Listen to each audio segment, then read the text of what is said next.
The officials, Jack Neese, Ronnie Nunn, and Ted Bernhardt. Ewing and Bradley on the opening tip. And controlled by the Knicks' Derek Hopper. The Knicks coming off the win over the Bullets on Saturday night. They go right to Charles Smith. Patrick Ewing on the rebound. And Jeff Malone controls. Malone trying to put a move on Starks. Rebounded by Smith. We are just underway at the Spectrum. Oakley able to save it. John Starks hit his last 4 shots from the field on Saturday night after being benched at the start of the half. New 24 for the Knicks. And the call made by the outside official Ted Bernhardt. John Lucas looking for a travel, but the call against the Sixers.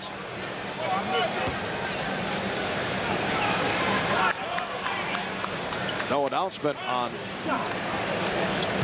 the call. 22 remaining on the 24. Mystery call, Marv. Here is Ewing. So Patrick Ewing, who took only 3 shots the other night, 1 of 3 from the field in only 26 minutes of play, is 1 for 2 here in the early going. Dana Barros looking for Clarence Weatherspoon. Well, the clear-out situation, which the Knicks have faced a lot of recently, with leading players on their opponents' teams taking one-on-one opportunities and getting something out of it. That's where the Knicks need a lot of help when that happens, as all teams do. Anybody can beat anybody in this league one-on-one. Charles Smith picked up the foul. Weatherspoon again isolated against Smith. Clarence Weatherspoon, who had a 23-point game in the win over the Cavaliers on Saturday night, is tied it at 2. Charles Smith was all over him, plus his 3 inches. Can't criticize him for that effort. Hopper left open. The Knicks 4 and the Sixers 2. It's the man we were focusing on at the outset. Dana Barros doing a great job passing the basketball, protecting it. Scott Williams. Nice save by Oakley, who went behind the back. Starks. Smith not able to convert. Oakley, who dove for the ball, back on his feet and apparently all right. I think he landed on his wrist. Here's Malone. Both clubs not shooting well here at the start. Ewing had it knocked away, recovered by Starks. 2.5 minutes gone by. The Knicks with a 4-2 lead. Smith from deep. And back comes Barros. Knicks are facing a team similar to the Bullets in that if they have any kind of patience, already we can see they're getting open shots. Ewing with the rejection, last touched by Barros. Well, Dana Barros went right at Patrick Ewing and was turned back. Dana Barros, as you mentioned, has been playing very well lately. 64 assists the last 7 games, only 4 turnovers, which is a tremendous turnover assist ratio. Pretty pass from Ewing, and Oakley extends to a 6-2 lead. Jeff Malone was along for the ride on Charles Oakley's back. Wisely didn't bother to foul him. It wouldn't have affected the shot. Barros got the step. Beautiful spin. He was banking Hopper, and then was able to use the quickness. Sixers doing a nice job clearing out the left side, it seems, every time down court. John Starks brings that jump shot now in his 2nd jump shot attempt. So Starks has hit 1 of 2, and the Knicks with an 8-4 advantage. Bradley setting up left side of the lane, looking for deeper position. Way off, getting a piece of the glass. Starks accelerated. Smith fouled by Scott Williams. You know, Bradley shot that jump shot as though Patrick Ewing might block it. He seemed to rush it. When you consider the 7-inch height advantage he has, There's no need for him to rush his shots. Very few people are going to go up and block his shot. Sean Bradley has played better recently. Got off to a bad start in the last outing against the Cavaliers. 7 points, 8 rebounds, 4 blocked shots for Bradley. Take a look at that last shot by Sean Bradley. Going up with Patrick Ewing on him. Bradley missing big time on that shot. Opened it up for the Knicks. The Knicks 10 and the 76ers 4.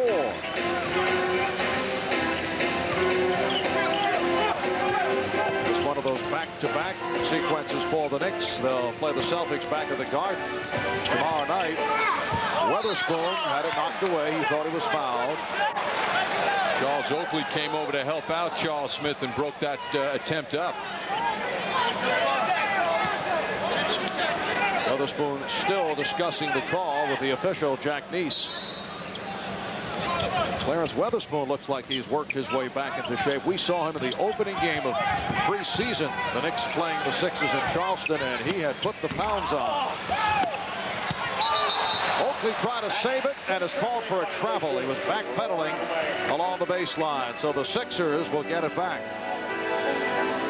Remember Doug Collins saying some years ago, Marv, you might recall, about Charles Oakley, who he coached in Chicago, that he had a balance. He thought he had a balance problem, which is perhaps one reason why he's on the floor so much.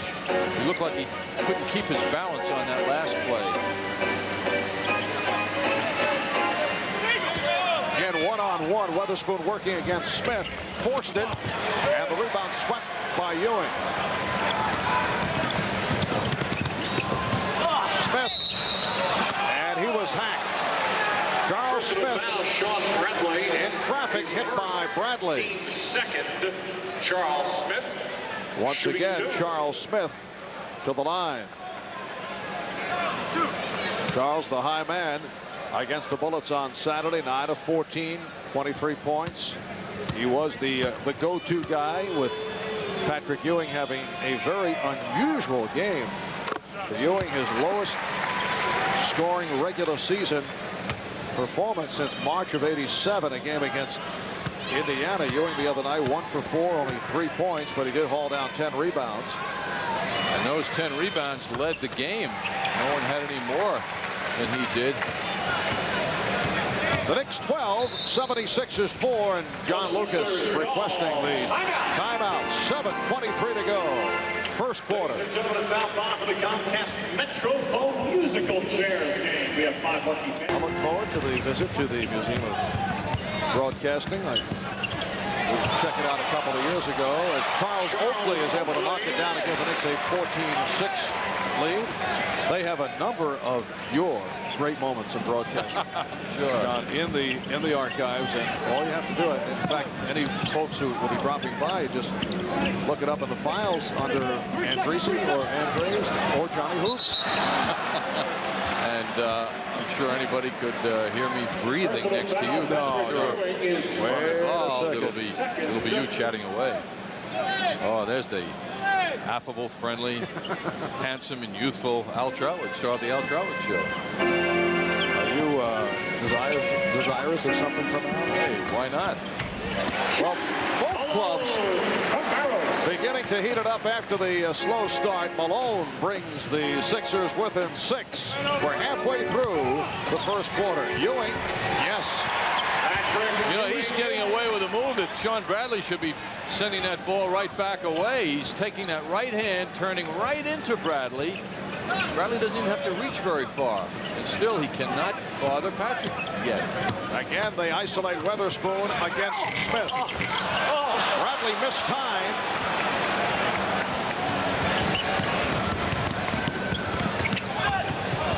Weatherspoon fell down, but Smith not able to take advantage. Oakley again. I don't know about this Sixer defense. 2, 3 passes, and there's a wide open jump shot for the Knicks. Charles Oakley hitting his first 3 shots. He has 6 points. The Knicks 18 and the 76ers 8. Bradley gets inside.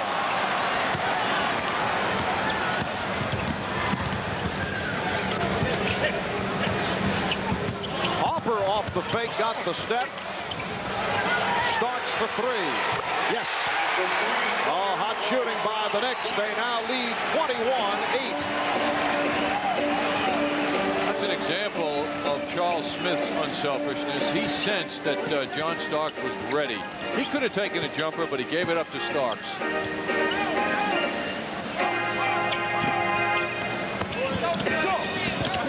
Weatherspoon, this time against Oakley. And a loose ball foul call. Loose ball foul, Patrick Ewing. It's on Ewing. Second, team third. So for Ewing, his second. Substitution number 4, Sharon Wright checks in for Sean Bradley. And now Sean Bradley will sit down. Replaced by the rookie Sharon Wright. Knicks have picked up the shooting. 8 of 15 overall. And a foul again against the Knicks. Personal foul, John Starks is first. John Starks is first. Fourth team foul on the Knicks. Herb Williams comes on for Patrick Ewing. Ewing leads with 4 points. 2 for 4 from the field. So he has already surpassed his shot total for the game on Saturday. Here's Wright.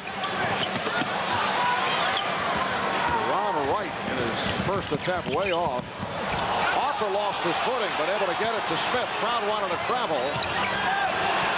Harper may have come from out of bounds to handle that pass.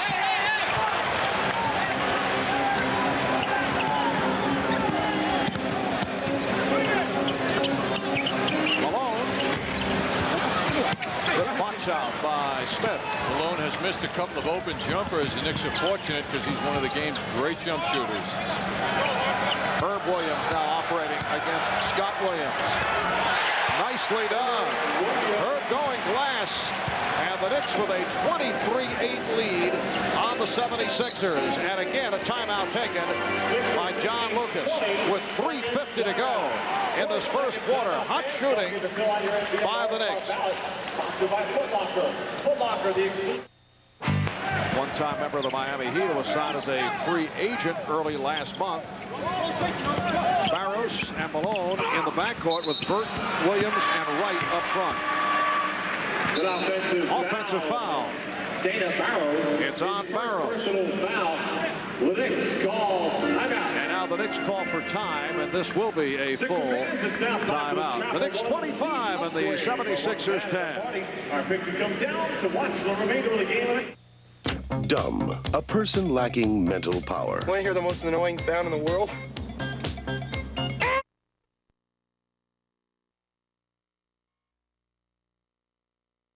Points. And the foul against the Knicks. Offensive foul. Offensive foul, Charles Oakley. Charles Oakley setting it. Foul. Illegal pick. That's his first foul. The Knicks began the game hitting only 4 of 11 from the field. Since then, 6 of 7. And they lead 25-10 with 2.5 remaining in this first quarter. This is Wright. And he is fouled by Williams. Sharon Wright, who has had problems recently making it back from a sprained ankle. Missed 3 games. In fact, it's the first games he had missed since high school. And he's had his difficulties since he's returned his 4 games back. He has committed 21 personal fouls. Sharon Wright, another tremendous player in the history of Clemson University. And he follows, in fact, the rebounding numbers at Clemson. He finished as their 4th leading rebounder, trailing Tree Rollins, Dale Davis, and Horace Grant. All very solid men with their NBA careers. Herb Williams again getting the good position to go glass. And the Knicks lead 27-12. Sharon Wright, a #1 draft pick and the 6th selection overall in the draft. Wright puts the move on Williams and is rejected. A lot of head fakes. Little stutter step. And Herb Williams just stood his ground and came up with the block. Wright presenting a lot of energy, and Herb Williams was right on target with him.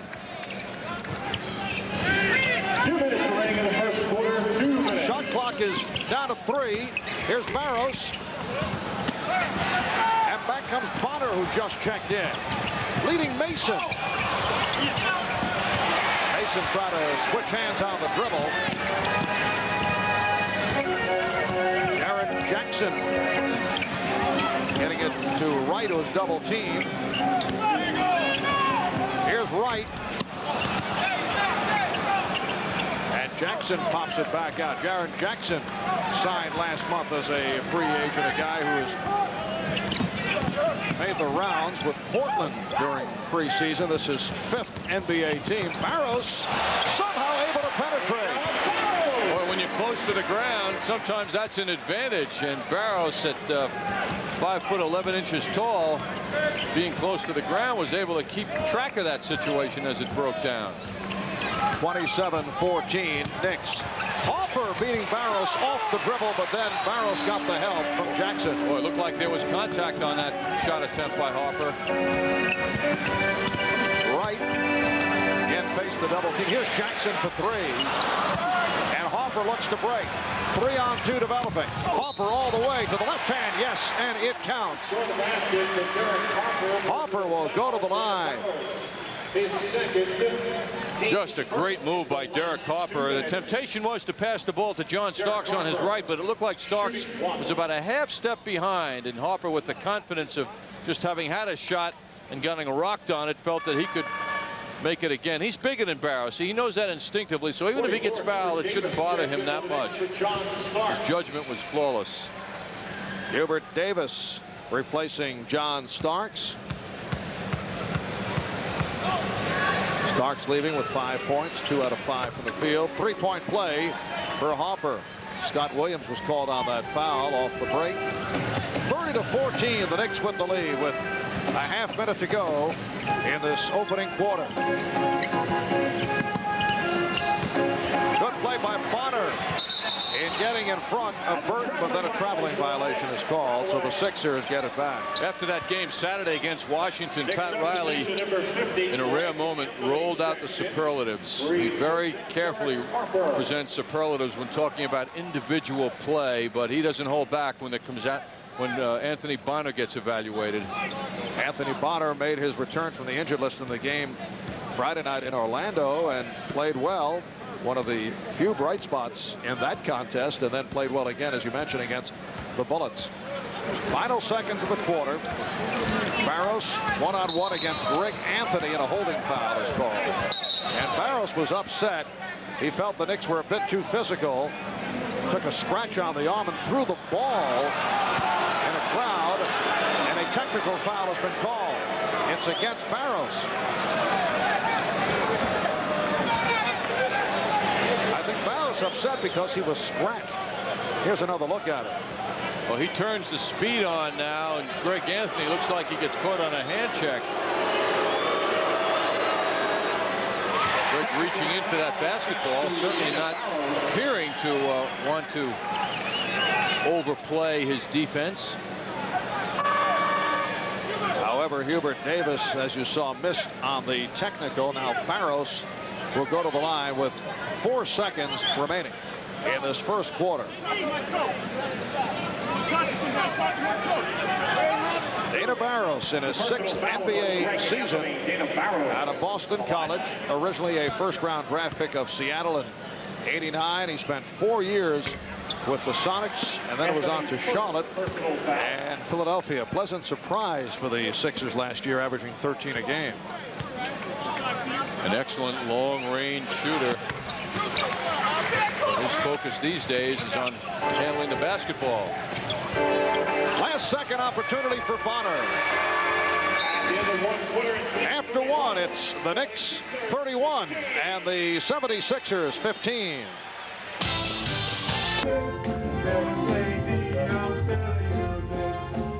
John Lucas is coming to town. John Lucas is coming to town. John Lucas is coming to town. Happy holidays from our families to your family. John John Lucas preaches togetherness, Marv. And that was one manifestation of it. Oh, yes. Very nicely done. Oh, absolutely. Don't you wish you were in the middle of that like you used to be at WNBC TV Channel 4 when you were doing the early? Actually, I passed on those, John. I know. I looked for you in vain many years. You'd have to look very hard to find me in one of those. You know Sue Simmons. She'd be up front with Chuck. No question. As I recall, Sue had some sick days that appropriately enough were used when those were being recorded. Second quarter is underway. And Willie Burton with his second field goal. Knicks were 12 for 23 from the field. Good shooting first quarter, while Philadelphia at 6 for 23, and the Knicks with the edge off the board, 16-9. Knicks also 8-0 in fast break points. Mason. And back comes Barros. The Knicks are up 31-17. Off to a good start here at the Spectrum. Here's Jackson. Off the spin. And he's fouled. Knicks going with a combination of Herb Williams, Anthony Mason, and Anthony Bonner up front. Rick Anthony and Hubert Davis in the backcourt. The foul was committed by Hubert Davis. And Jaren Jackson to the line. Jaren out of Georgetown. He's given the team a much-needed defensive lift. Spent time with the Nets, Warriors, Clippers, Portland, some CBA action. And now a member of the Sixers. At 6 foot 6 inches tall, it's difficult for Hubert Davis, who's once again in a matchup with a guy a couple of inches taller. The Knicks 31 and the 76ers 19. Opening minute, second quarter.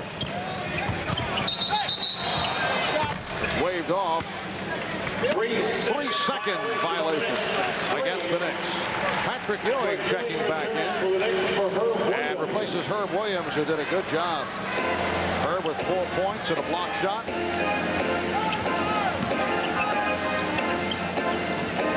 Ada Barros handling against Greg Anthony. Sean Bradley now working against Patrick Ewing. Goes to the sweeping hook. Oh, you know, John, you love that shot. Your night has been made. You're right, Marv. It was beautiful. Ewing right back. And the Knicks now lead 33-21. Well, both players doing what they do best. Two big men. Boy, you know what? That was Kareem Abdul-Jabbar. That was a sky hook. But the question is, can he do it on a consistent basis? Crowd now wants Bradley to shoot. And he does. Sixers did have a 7-0 run going before that bucket by Ewing. The Knicks led by as many as 17. It's now down to 12 with just over 2 minutes gone by in the second quarter. Davis on a quick release. And you can hear the reaction from the crowd. A large contingent of Knicks fans making the journey to Philadelphia. The Knicks lead 35-21. Good play by Bonner to break it up.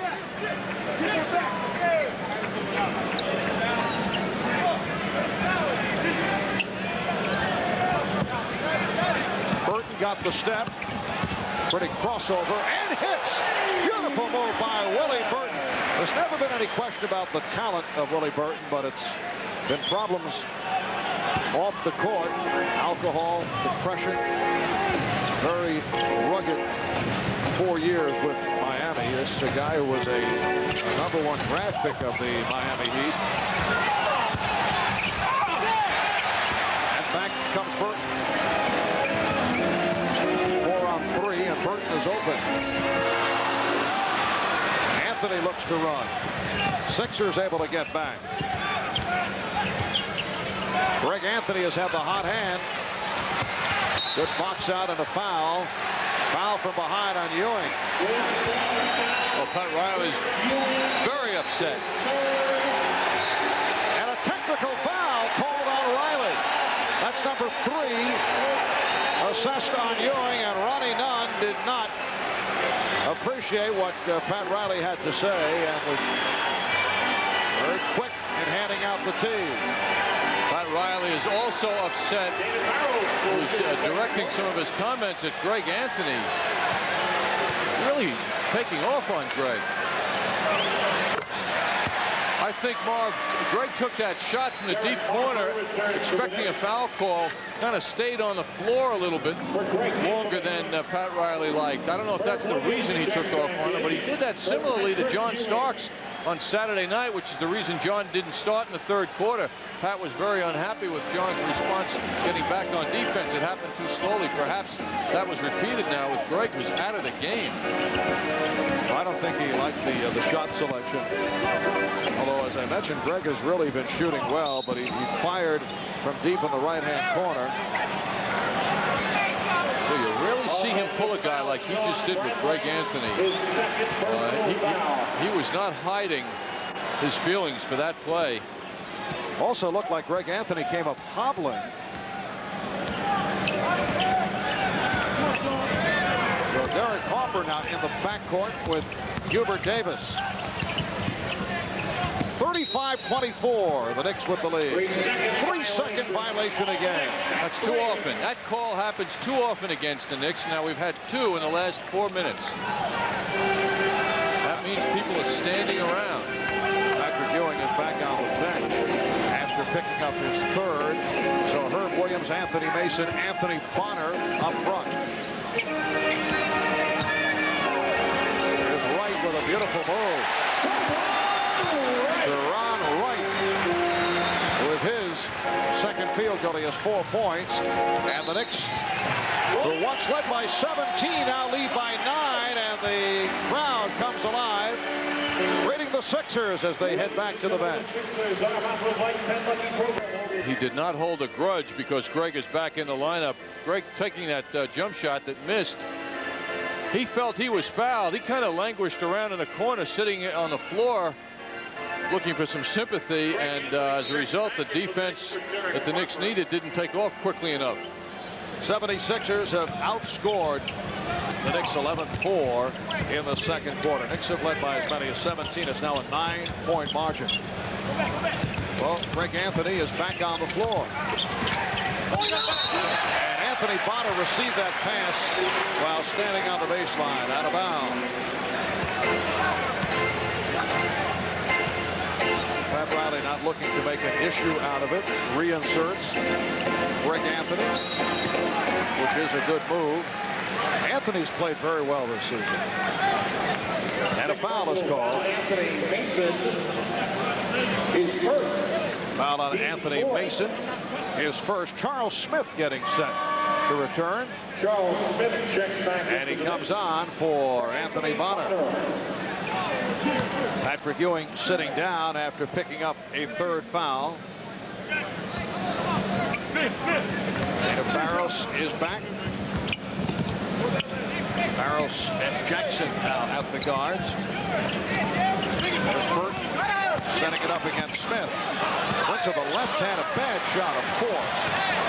Fortunately, Smith was able to make him go to the middle of the court, not baseline. That way he got help. Mason posting up. Mason. And rebounded by Burton. 5 minutes in, second quarter. Marv Albert, John Andres from the Spectrum. About 11,000 on hand. Crowds have been on the disappointing side. They did sell out, though, on opening night. Anthony Mason's doing a big job boxing out and staying with Sharon Wright, who got that offensive rebound and then drew the foul from Herb Williams. That was a great battle going on, and Sharon handled the strength of Anthony Mason quite well. Second foul committed by Williams. Now Burton will sit down. Now Mason certainly had his body on Wright. An odd thing to see Mason come out of that play as the smaller man, but Wright is 6'11", listed at 260. He showed the Knicks and a lot of the Eastern Conference teams this summer, the Knicks Summer League, how tough he's going to be in this league. He tore it up at the Westchester County Center with his terrific, impressive play. Jeff Malone Back on the floor, replacing Jaron Jackson with Burton departing. Weatherspoon has returned. Charles Oakley is back. It's Oakley up front with Smith and Williams. Mason sitting down. Anthony and Starks in the backcourt. Nice move by Anthony. Greg Anthony driving to the baseline. And the Knicks now lead by 10. Interesting move. He didn't use the backboard on that layup, and it was perfectly executed. Malone works off the screen. Starks able to stay with him. Right, throwing it too high for Bradley.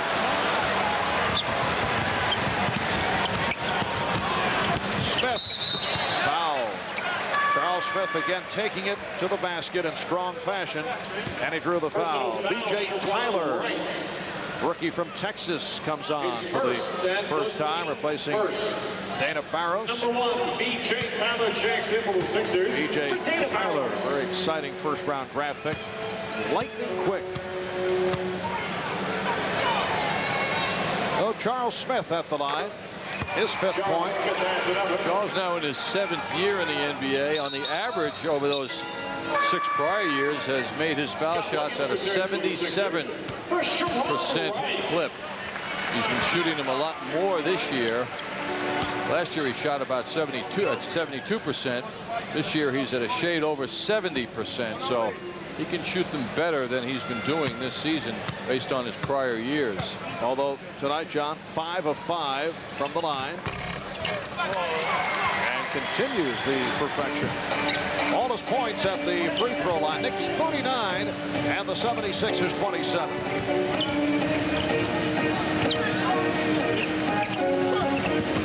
Battle down low between Herb Williams and Sean Bradley. But Bradley came out to set the pick to help Weatherspoon. Clarence Weatherspoon. And the Sixers, after the slow start, have picked it up. Down by 10. Weatherspoon with 4 points. Anthony is guarded by Tyler. Charles Smith. Charles thought he'd draw the foul. Here's Scott Williams. Not able to get inside. And the Knicks now lead 39-31. Scott coming off his best 2 games of the season. People know naturally who watch the NBA closely. He came from the Chicago Bulls, got a nice contract, and he's happy here in Philadelphia. Starks hit from behind by Scott Williams. Sean Bradley went to the floor.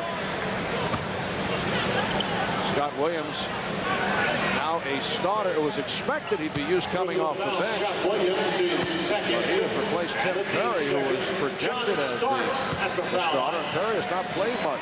Hasn't played. John Starks to the line. John Lucas was telling me before the game that Scott Williams hasn't been in the kind of shape he should be in, and he's getting there, but he was disappointed in his conditioning. Mentioned he's played well recently. Had the 15 points against the Cavaliers on Saturday night. His best scoring game as a member of the 76ers.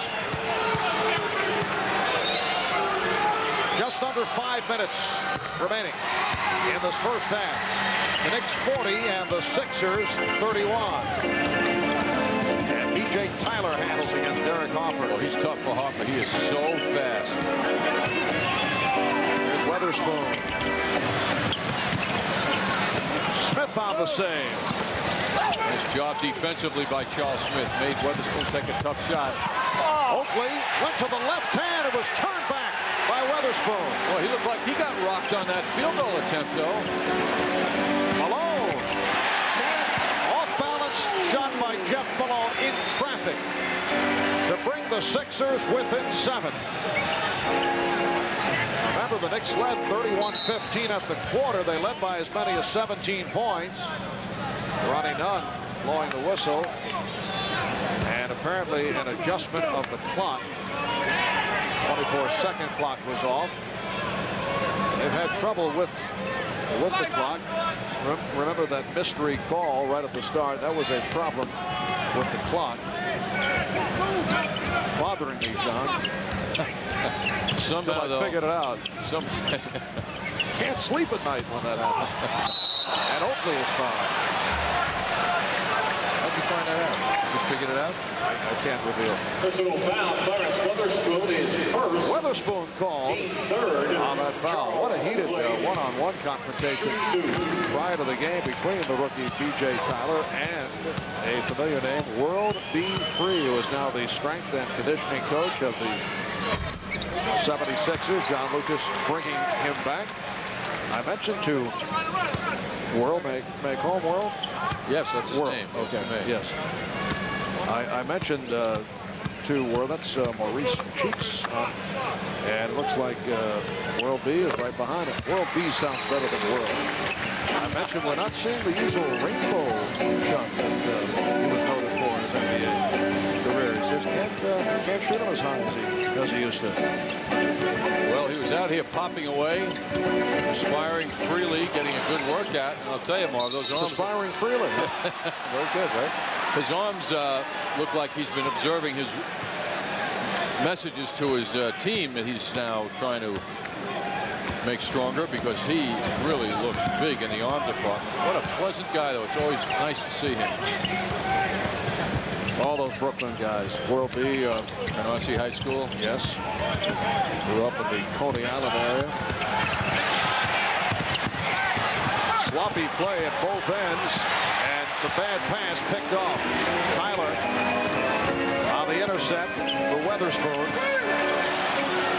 And now the Sixers regroup as we come up on 3 minutes to go, first half. Malone again off balance. And the Knicks lead is down to 7.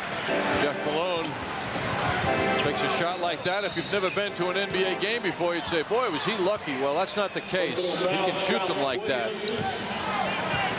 Not many people can. 6 points from Malone. The foul on Scott Williams. That is his third.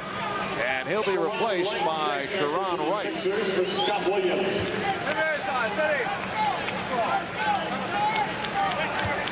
Non-shooting foul. Knicks will throw in. Smith, Williams, and Oakley up front. Hopper and Starks in the backcourt.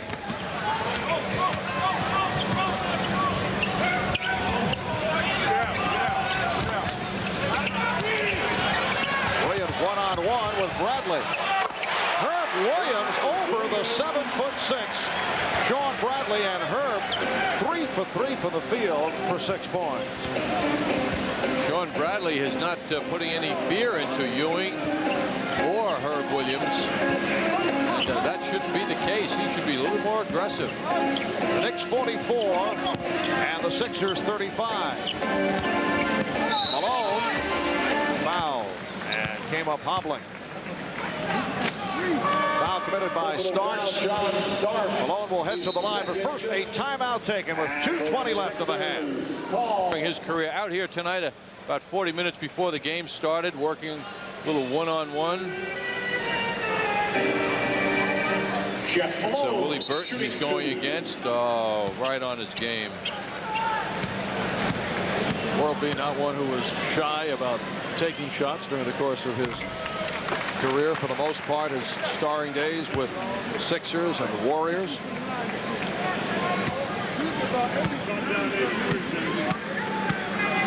.44-36 the score.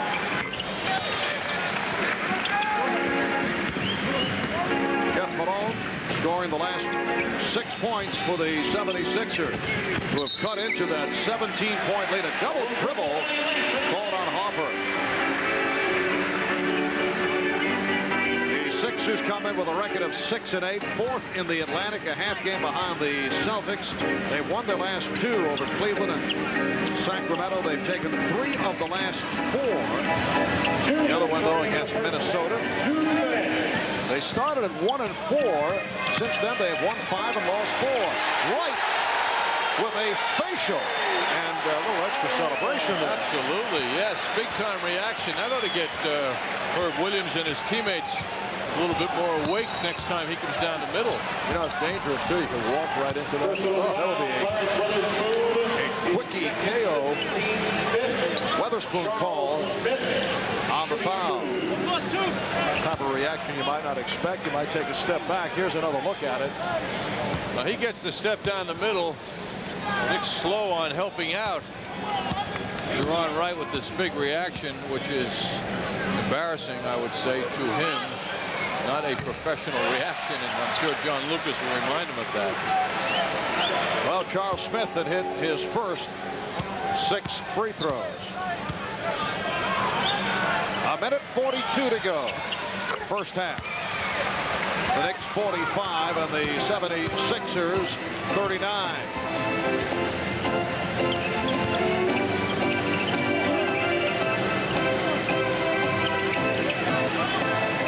Charles Oakley now putting the body on Sean Bradley. Shot clock is down to 6. Tyler handling it. Had nowhere to go and was fortunate. Last touch by Oakley with 2 on the 24. Charles did a terrific job hustling, not only dealing with the big guy Bradley, but also helping out. Now they're adjusting the 24. They are putting it to 3 seconds remaining on the shot clock and 12 seconds to go in the quarter.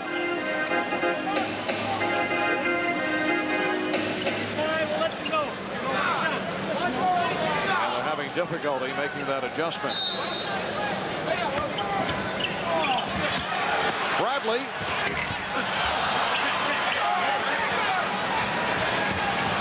Correction, 1:10 remaining in this second quarter. All kinds of problems with the clock. And last touch by Weatherspoon. Knicks once again have not had much of Patrick Ewing's presence here in the first half with 3 fouls. You know, Marvin, the last 2 games the Knicks have played, Orlando and Washington, only one player has played as much as 30 minutes in the game, and that was Ewing Friday night. He played 30. Everybody else has been in the 20s. Starks the 3. It was tipped short. Now a minute to go in the half. 6-point Knick lead. The Knicks with a strong first quarter, and the Sixers coming right back in the second. It's a 4-on-2. Nice push by Hopper. Smith couldn't convert. Oakley blocked by Bradley. Sean Bradley with the rejection. Here's Wright. The Knicks lead 45-41. Should have been an automatic 2 on that break for the Knicks. 9 points for the rookie, Sharon Wright.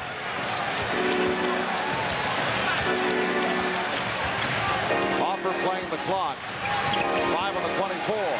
Smith, air ball. Down to 5 seconds in the half. Here's Wright. So halftime at the Spectrum. The Knicks led by as many as 17. And a standing ovation for Sean Bradley and the Sixers as they head back to the locker room. A 17-point lead evaporating. The Knicks now lead by 4. Coming up in a moment, Bob Page at the MSG Sports Desk.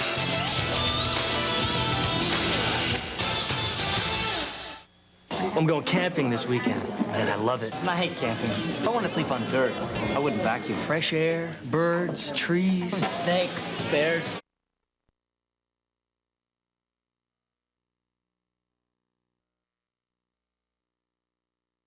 Go to Bob Page in New York. Thank you, Mark. Good evening again, everybody. The troubled Nets have staggered into Chicago, where they will lose for the 20th straight time going back to 1986. Nets even playing without the injured Derek Coleman in this one. In college basketball, early Big East season openers for both St. John's and Seton Hall. The Hall underway at Villanova. About 9 minutes to go in the opening half. They trail 33-22. New Seton Hall coach George Blaney, 2-1 so far, hoping for a big year from Danny Hurley. And Hurley gets the Pirates going with his 3-pointer from the corner very early. But Villanova missed only one of its first 5 3-point attempts. Jonathan Haynes had 2 of those triples. There's one. The other one coming up here makes it 18-10. Wildcats on top. And then a little bit later, Eric Ebers out of Buffalo, New York, hits another 3-pointer. It's been mostly Villanova so far in this one. St. John's is at Pittsburgh in a 9 o'clock tip. And don't get too excited about those reports you have heard. The dunk from the women's game yesterday. North Carolina All-American Charlotte Smith supposedly became the first woman to dunk in a regular game in the past 10 years. Well, not only would the effort not have won any style points in the slam dunk contest, it might have been disallowed. Almost a real dunk. I'll have more right after we pause for these messages. Stay tuned. Sports Desk is brought to you by Old Spice High Endurance Deodorant and alcohol-free sensitive aftershave.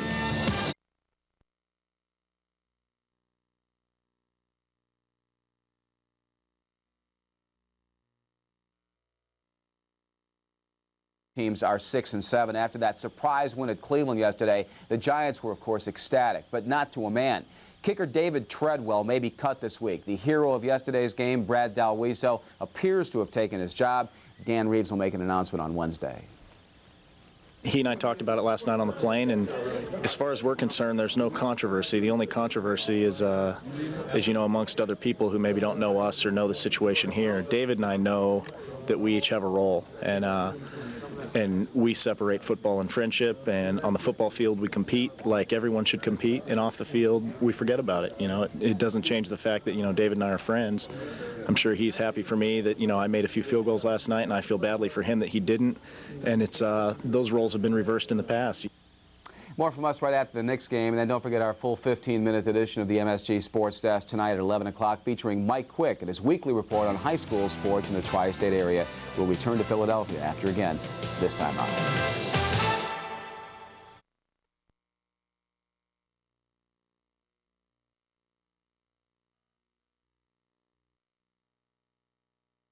Beats the whiz. They just keep on going. Thousands of shoppers make Christmas the time to give a carrot. For savings, there's a size and shape for every budget. I found the selection here was a lot bigger than most of the other stores. It's showing me all different styles and settings. 50% off, you know it's a great savings. This is a place with the greatest selection and the best prices. An engagement ring under the tree would be very nice. The Carrot Shop's got it. Ooh, the Carrot Shop's got it. Diamonds and gold. A hockey strike looms, but the news isn't all bad for cable TV sports fans. During this summer's baseball strike, Cablevision refunded more than $1 million to MSG and Sports Channel customers, and if a hockey strike results in rebates, we'll pass those savings along too. If you signed up for MSG or Sports Channel on or after March 15th and you cancel your service, you may get your installation fee back. Or drop MSG and Sports Channel and add them back before the end of the year at no charge. Or check out what else is on Sports Channel and MSG. Welcome back to Philadelphia. Halftime, and the Knicks with a 45-41 lead over the 76ers. Marv Albert with John Andres as we check out the leading scorers, brought to you by Eagle. Test drive an Eagle at your Tri-State Jeep and Eagle dealer, or call 1-800-2-TEST-EAGLE. Charles Oakley is the leading scorer for the Knicks. 4 of 6 from the field in his 17 minutes of play. 10 points along with 8 rebounds. Charles Smith 0 for 6 from the field, but 7 of 8 from the line for 7 points. Patrick Ewing in foul trouble, picked up 3, played only 9 minutes, 3 of 4 from the field. John Stark shot 2 out of 6. Herb Williams providing a lift off the bench, 3 for 3 shooting for his 6 points. The 76ers paced by Sharon Wright, a rookie from Clemson, in 14 minutes, 3 of 7. 9 points along with 6 rebounds. 8 points for both Barros and Malone, 6 for Burton and 4 for Weatherspoon, and a turnaround by the 76ers in the second quarter. John, I feel like I'm at the other end of the tunnel here. Where are you, Marv? Most unique situation. I hear you, but I can't see you. Where are you? John, I'm right behind you. Oh, okay. But a 20-10 run by the 76ers to end the half, and the Knicks only 4 of 14 from the field in the second quarter. I don't mind that you're not looking at me while I'm talking to you. I'm listening very carefully. I know a good chiropractor would have a field day with your neck if you try to turn on the fine broadcast facilities here at the Spectrum in Philly. Well, the Knicks went cold after 31 points in the first quarter, only 14 in the second quarter, and the game just changed. And when you don't shoot the ball well, as they did in the first quarter, you got problems. Fortunately, they're still enjoying a lead right now, but they have to reestablish their presence in this game once again. John making the eye contact contact from an impossible angle. Let's check out the halftime highlights. Well, the Knicks started out quite well, moving the basketball inside, going for the strength game. Patrick Ewing on the double team, looks for the cutter, and he finds him in Charles Oakley. Ball movement also typified the Knicks' first quarter. Derek Harper didn't force the shot, gave it up to Charles Smith, and there was John Starks wide open for his jump shot, one of his 2 field goals in the first half. And take a look at a shot you saw last when Kareem Abdul-Jabbar was playing in the NBA. The skyhook returns, and it was Sean Bradley on that beautifully executed shot. That was Bradley, by the way, his only field goal of the first half. Sharon Wright came off the bench to lead this Philadelphia bench play, and he was the difference. Slam dunk by Bradley, and a little extra afterwards. So the Knicks, who led by as many of 17 points, lead by 4 as we head to the second half. To get noticed, show up in leather. To get leather, show up here.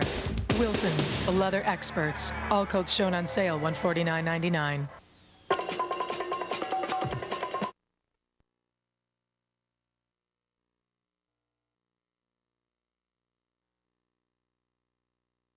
There's no middleman. There's savings right there. And they have the best selection in town.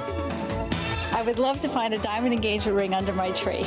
Diamond earrings for his mother and my mother. The ring for my husband. Big, big diamond heart. Necklace, bracelet, pendant. Ooh, the carrot shop's got it. Diamonds and gold.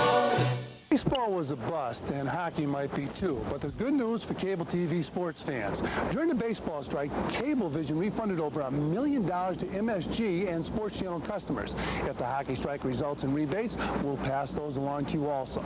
Now, if you signed up for MSG or Sports Channel on or after March 15th of this year and then canceled, you may get your installation fee back. Cancel MSG and Sports Channel, add them back before the end of the year, no charge. All is brought to you in part by the United States Postal Service. We deliver smart solutions for you. And by MetLife. Get Met. It pays.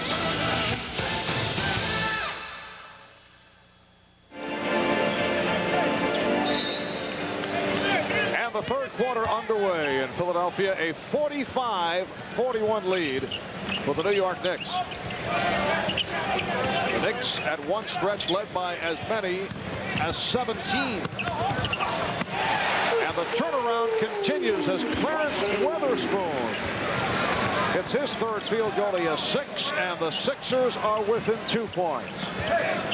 Patrick Ewing up front with Charles Oakley and Charles Smith, John Starks and Derek Harper in the backcourt. And an offensive foul call. Offensive foul, John Starks called for flashing the elbow.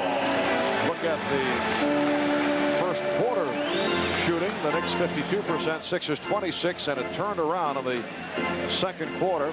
Knicks with the edge off the boards. 8 turnovers committed by the Knicks, only 5 for Philly, as we discussed at the start of the telecast. The Sixers keeping the turnovers down low.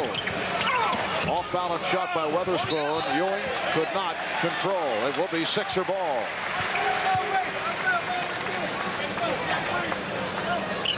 Opening minute, third quarter. Weatherspoon, Bradley, and Williams up front. Barros and Malone in the backcourt.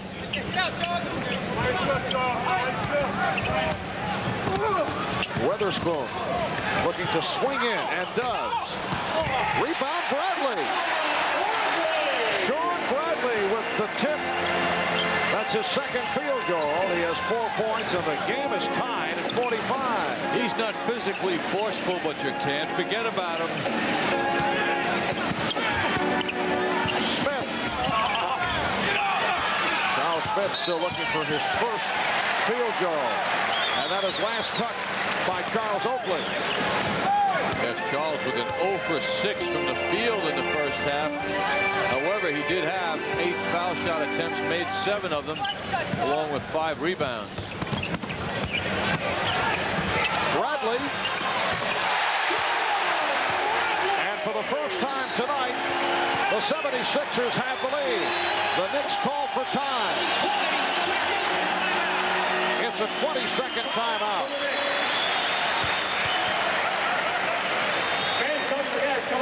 Sean Bradley with a couple of buckets in the early portion of the third quarter. Sean Bradley getting the ball in close, just going up in the air. For him, he had a pretty clear view of the basket at 7'6" tall. In the previous basket for Bradley, he was right around the hoop. And some of his athleticism now is showing itself. His hands were in the right spot. He knows what to do with the basketball. He also delivers a soft touch on his shots. Sean Bradley was showing signs last season of coming on before he got hurt. Is nearly recovered from the season-ending knee injury. Suffered a dislocated left kneecap and a chip bone in his knee in a collision with Harvey Grant of Portland. And right back comes Patrick Ewing. And the foul is called. Fine move by Ewing, feeling the presence of Bradley and then going where the space was. And that number 3 on Bradley. Sixers looking for a clean block on the play. Sean Bradley spent part of the offseason working with 8-time Mr. Olympia Lee Haney to increase his strength and size. Got off very slowly this season, but has shown some signs recently. Patrick Ewing's first visit to the foul line tonight after 9 minutes of play in the first half. It was limited because of the 3 fouls. The Knicks and the Sixers are now tied at 47. 2 minutes gone by in the third. Hoffer with a beautiful play. Has a 4-on-3. Leads Ewing. Patrick Ewing with a facial off the nice lead pass from Derek Hoffer. And the Knicks lead by 2. Weatherspoon set the pick. Barrows threw the double team. Shot clock at 6. Scott Williams stopped by Charles Smith. And it's called a tie-up. Good play by Smith. They'll jump it up. Knicks putting their big men on the ball outside in a double teaming effort. Most importantly, however, behind that commitment by the big men out front was good defensive rotation. You see Ewing out high, Oakley right there, Charles Smith right there. So they rotated around that inside of the foul line area perfectly. And the Knicks control the tip. Starks lost his footing. Fans wanted to travel. In a one-on-one matchup, he wants to go at Bradley. And he drew the foul. So Ewing that time passed up on the jump shot and went to the drive. And Bradley unhappy with the call. That is foul number 4. Well, you know, Patrick felt he could get something better than the jump shot, feeling he could drive and draw the foul, which he certainly did. Patrick Ewing has all 5 Knick points this third quarter. Sean Bradley will sit down, replaced by Sharon Wright. Played well in the first half. Wright led the Sixers with 9 points. Wright goes 6'11", 260 pounds. He is more of a power forward. But the matchup will be Ewing and Wright.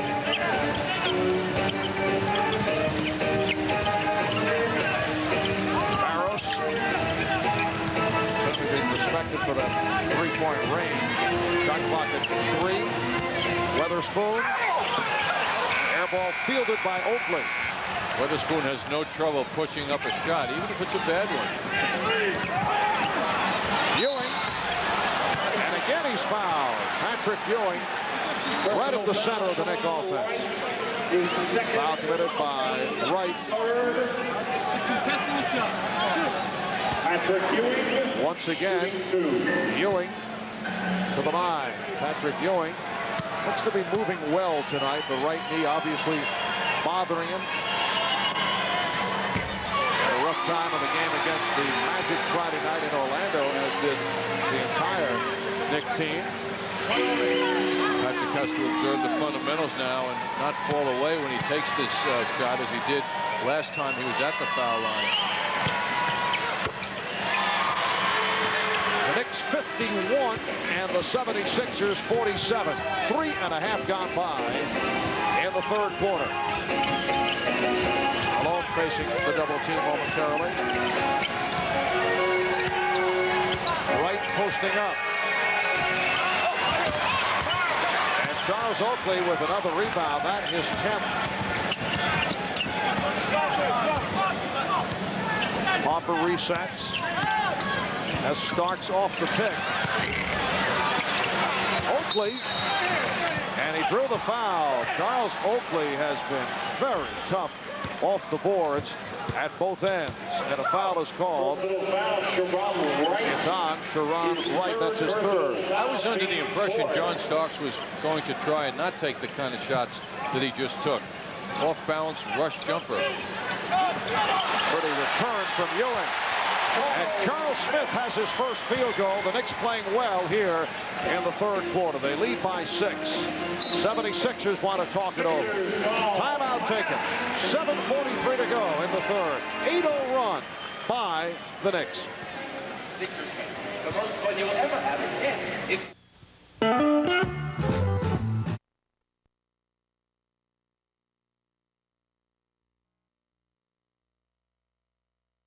By the Knicks, and all Patrick Ewing. He had 6 of the points, and then with a good pass, the assist to set up Charles Smith. Oakley called for that foul, a hold on Scott Williams. That's the second committed by Oakley. Unusual foul by Charles Oakley, who usually moves his feet a little better than he did on that play.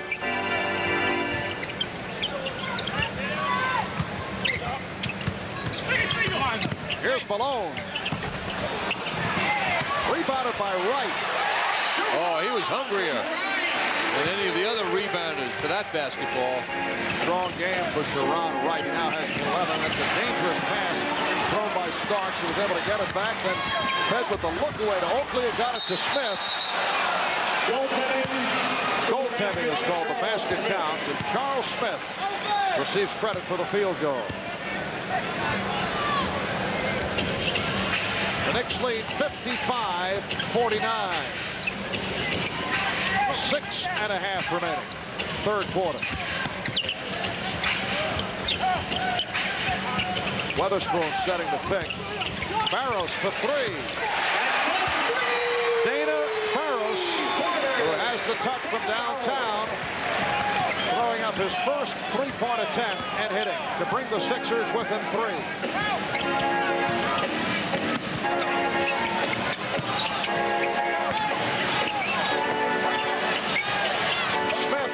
Beautifully done by Charles Smith.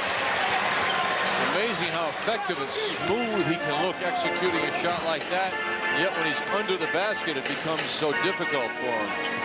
13 points for Smith. Malone loves to get the ball on the move and then take that shot. The outlet thrown away by Ewing. Many coaches will say, never throw a ball to a man running away from you and you're trying to ignite a break. And in that situation, Ewing's teammate wasn't looking at him. The Knicks 57 and the Sixers 52.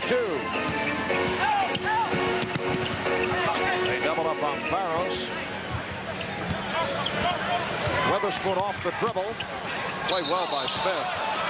And it led to the travel. Charles Smith gave Clarence Weatherspoon no room at the baseline. As tough as Weatherspoon is one-on-one, he has to go to discipline school on some of his shot selections. He will force that ball. He doesn't seem to give it up much once he gets it. Charles Smith has turned it around in the third quarter. He was 0 for 7 in the first half. Again, an offensive foul. And it's called once again on Harper. Smith 0 for 7 from the field in the first half.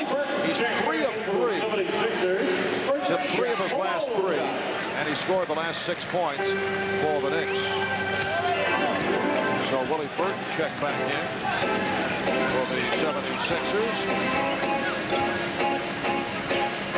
Wright with Weatherspoon, Williams up front, Burton and Barros in the back row. That's Burton posting up. The Knicks lead is now 3. Again, a mismatch favoring Burton over Starks physically. Reverse, a wild reverse by Smith, who was able to get it back. Off the collision, the confusion between Wright and Williams, Smith came up with the steal, and Charles Smith with 15 points. The Knicks lead 59-54. Burton gets it back out. The double team on Barros. Scott Williams. And kept alive by Clarence Weatherspoon.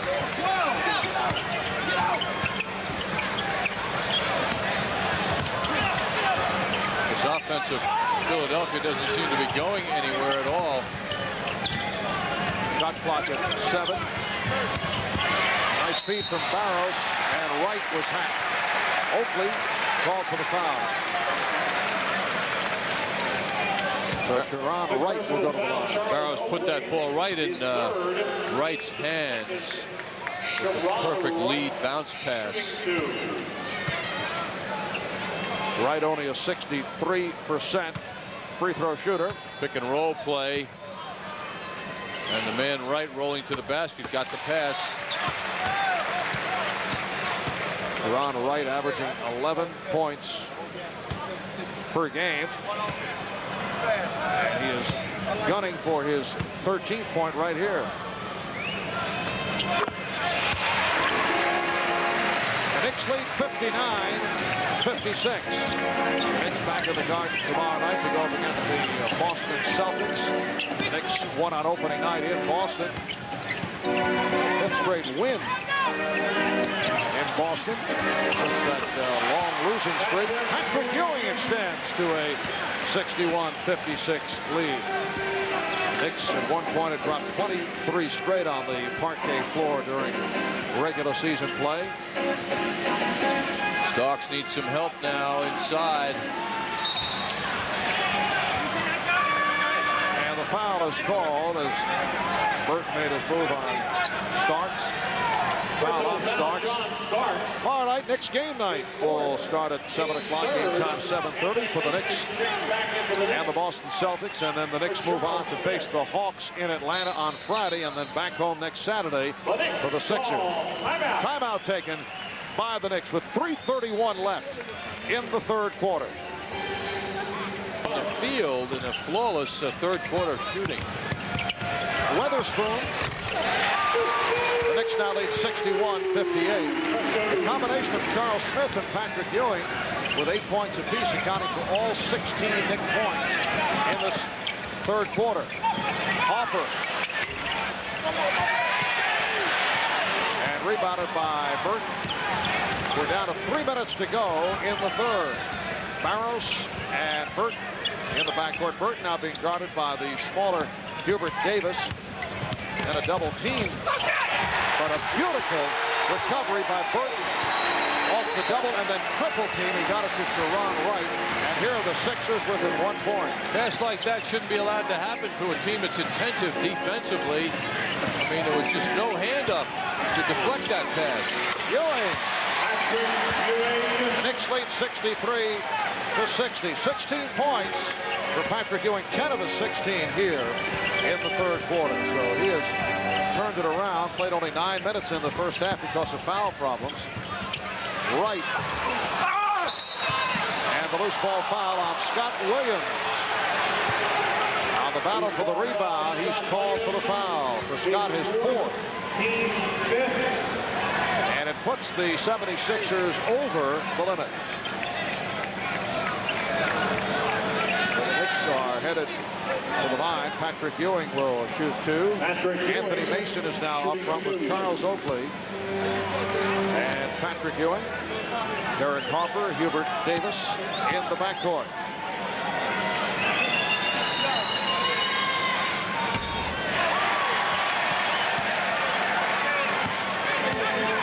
Ewing is now 4 of 7 at the line. Boy, John Lucas has to be happy with the effort of his team after that 17-point lead that the Knicks enjoyed in the first quarter. He said this game will be a great measuring stick for us. And his team is answering back strongly by coming back from that deep hole they were in. Yes, he was very happy with the win in Cleveland. Cavaliers had won 5 in a row. Foul is called on Davis. Personal foul, Hubert Davis. Philadelphia had lost 13 straight to Cleveland in recent years and beat the Cavs 83-78. And for the Cavaliers, the win on Saturday night was for the Sixers, the win was number 1,999 in the history of the Sixers franchise, with only one short of becoming the 3rd franchise in NBA history, as you see, to reach the 2,000 win plateau. Boston Celtics with better than 2,300, and the combination of the Minneapolis Lakers and the Los Angeles Lakers, followed now by the 76ers, who go back to their days as the Syracuse Nationals. 576 wins go to Syracuse Nationals. 1,423 here. Greg Anthony hits for 3. And the Knicks now lead 67-61. Greg Anthony is 2 of 3 from the field. He has 5 points, and how he has turned his shooting around. 20 for his last 40 in the last 7 games.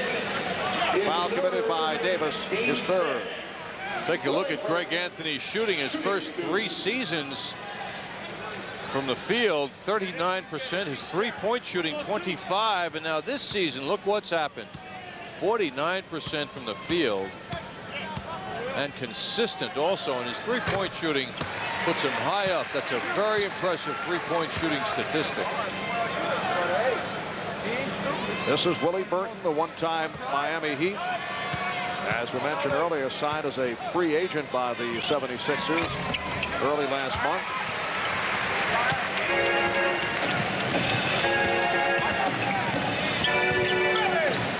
Now Lucas still in the midst of shuffling his roster. The new additions, Jaren Jackson and Willie Burton. I know you asked him about interest regarding Dennis Rodman. I saw when all broke out initially in San Antonio, he had expressed that yes, he would be interested in Dennis Rodman coming to Philadelphia. And Kendall Gill unhappy once again, as he was in Charlotte, unhappy now with Seattle, and there has been interest expressed here that they would like to see Kendall Gill in a 76er uniform. I was in the Philadelphia Daily News today, and I asked John Lucas about it, and he kind of shook it off. Shook you off or shook the information off? Oh, I see. Suggestion that he'd be interested in Kendall Gill. Well, Kendall Gill's the kind of guy that John Lucas kind of gravitates to because he's got a lot of problems. John likes those guys, as he readily admits. I don't know, Kendall Gill. There's a steal by Oakley. Charles Oakley will be called for a travel. Well, you know, when an adventure starts like that, past half court for any big man, very few of them can dribble the ball successfully to the basket without an infraction. Charles, with the good hands, getting that ball, probably instinctively feeling, hey, I earned it. I'm going to finish this play. Down to 25 seconds left in the 3rd quarter. Weatherspoon. And the Knicks now lead 67-65. Weatherspoon has 10. I don't know if Kendall Gill has problems, not talking about the same kind of problems that John Lucas is usually dealing with, but he's always unhappy about playing time. That's the case in Charlotte, and certainly the case in Seattle. John doesn't discriminate. Any kind of problem. Whatever the problem. Whatever the problem, yes. Illegal defense called for the first time.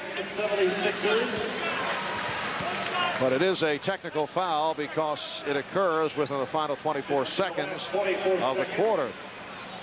4 seconds to go in the 3rd, and Charles Oakley will shoot the tee. I'm reminded, Marvin, that last steal by Charles Oakley, which shows you how quick he is. You know, you don't think of Charles Oakley being described as a quick player, but he is quick. And he to demonstrate that, leads the Knicks in steals. Pretty amazing for his bulk and his size. But his fast break attempt was, I would have to say, on the lumbering side. Oakley will sit down. 4 seconds remaining. Third quarter. Knicks lead by 3. Anthony got it down low to Ewing. Ewing trying to draw the foul and very unhappy. That hit the rim. Whoa. That would have counted. Patrick Ewing extremely upset. He thought he was fouled by Scott Williams. So that is the end of the third. The Knicks 68, 76ers 65.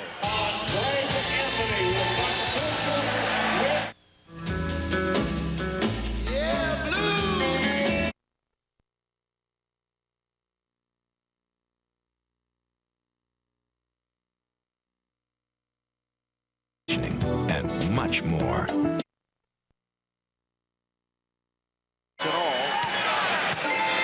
After the 0 for 6 in the first half, 8 of his 15 coming in the third. Patrick Ewing also turned it in the third quarter. 11 of his 17 scored in the third. Knicks 69 and the 76ers 66.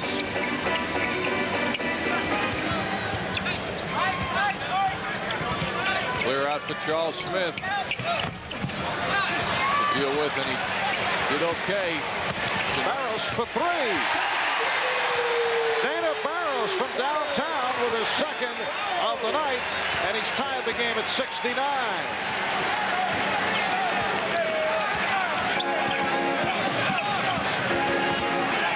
Anthony and Davis starting this second half. And Patrick Ewing had a message for the Sixer bench. Looked like it was directed at John Lucas after he was able to hit that shot, and the Knicks now lead 71 to 69. A number of Ewing's moves tonight indicate that he is feeling quite well out there. He's executed a number of offensive moves that showed Patrick Ewing at his best offensively. A look at Patrick inside with a quick execution on that jump shot over right. Minute 45 gone by in this fourth quarter. Wright rebounded by Burton, and a loose ball foul against the Knicks. Should say Anthony and Davis starting here in the fourth quarter, along with Ewing, Smith, and Mason. Now John Starks will check back in.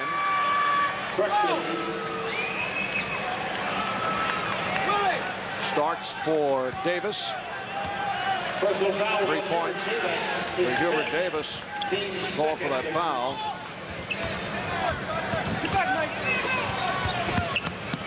John Starks with jersey foul for Hubert Davis. Ewing on the interception. What a weakly thrown pass by Barrows, known for his minimal turnovers these days. Witherspoon trying to break up the pass. Anthony for Smith. And it's a 3-second violation against the Knicks. Patrick Ewing got caught staring at the passing. Delay of game warning has been and now a delay of game warning against the Knicks. Someone knocking the ball free, not allowing the Sixers to throw it in. 14th turnover by the Knicks. Philly with 11.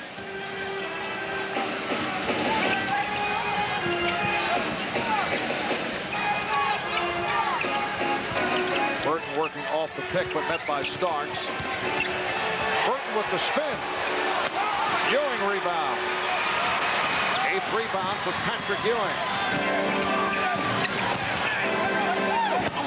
Mason gives it right back. Starks. Ewing missed the tip, and a foul call. Burton and Williams all over Mason. And Willie Burton is called on the personal. Not to overanalyze John Starks, but again, it looked like he rushed a jump shot. feeling that his time had come. It's been a while. A lot of offensive players do that. They feel, well, I haven't shot the ball in 5-6 minutes. Let me get one up there. But again, he rushed the shot, making it difficult. And as you look at John shooting again tonight at 2 for 8, he's not in the groove. Jeff Malone returns for the Sixers. All right, Jeff Malone returns, replacing Clarence Weatherspoon. 10 points for Weatherspoon. This undoubtedly will be a rest for Weatherspoon, and he will be back, I would say, no longer than 2 minutes from now. The Knicks 73 and the 76ers 69. We are early fourth quarter. 3 minutes gone by. Marv Albert with John Andres from the Spectrum in Philadelphia. Burton went 1-on-2 and was rejected. 5 on the 24 for the Sixers. Now Burton in a bit of a matchup that's difficult for him, in that Charles Smith at 6'10" with 3 inches on him makes it difficult for Burton to shoot over him. Wright tried the reverse.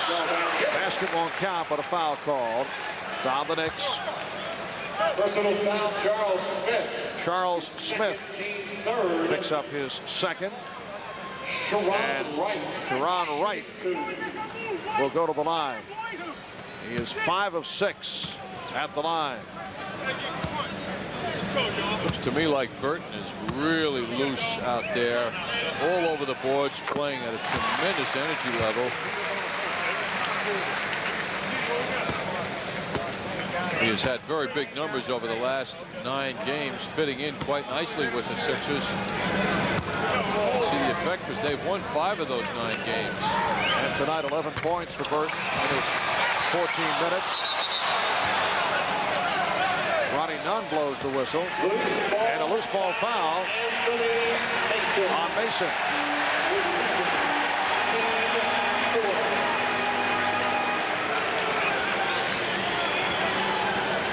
So the Sixers will maintain possession. Quiet night to this point for Anthony Mason, who is very solid off the bench Saturday against the Bullets, hitting 8 of 9 for 22 points. Season high 22. Burton got the step. And Anthony with the rebound. Anthony protecting against Tyler. B.J. Tyler just checked in. Ewing fouled by Wright. Well, that tells Patrick Ewing next time he gets the ball down low, he can throw a little head fake, and Wright will go flying by him. And that number 5 on Sharon Wright. Came on for Sean Bradley, who has 5. And John Lucas has a decision right here. Looks like Clarence Weatherspoon will check back in. Ewing is 5 of 8 from the line. He is seeking his 20th point. A strong game for Patrick Ewing, turning it from a performance on Saturday. Charles Oakley for Charles Smith, who again has played well.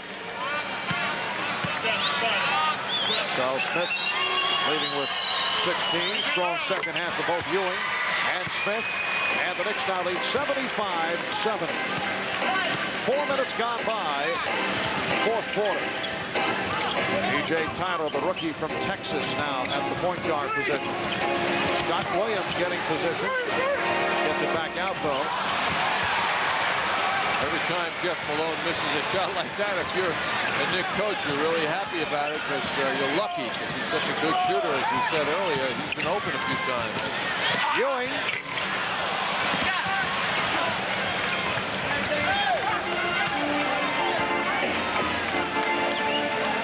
Patrick Ewing is now 7 of 11 from the field for his 21 points. Sixers have gone into a bit of an offensive lull, and Knicks have to keep their defensive pressure on. This guy is so tough.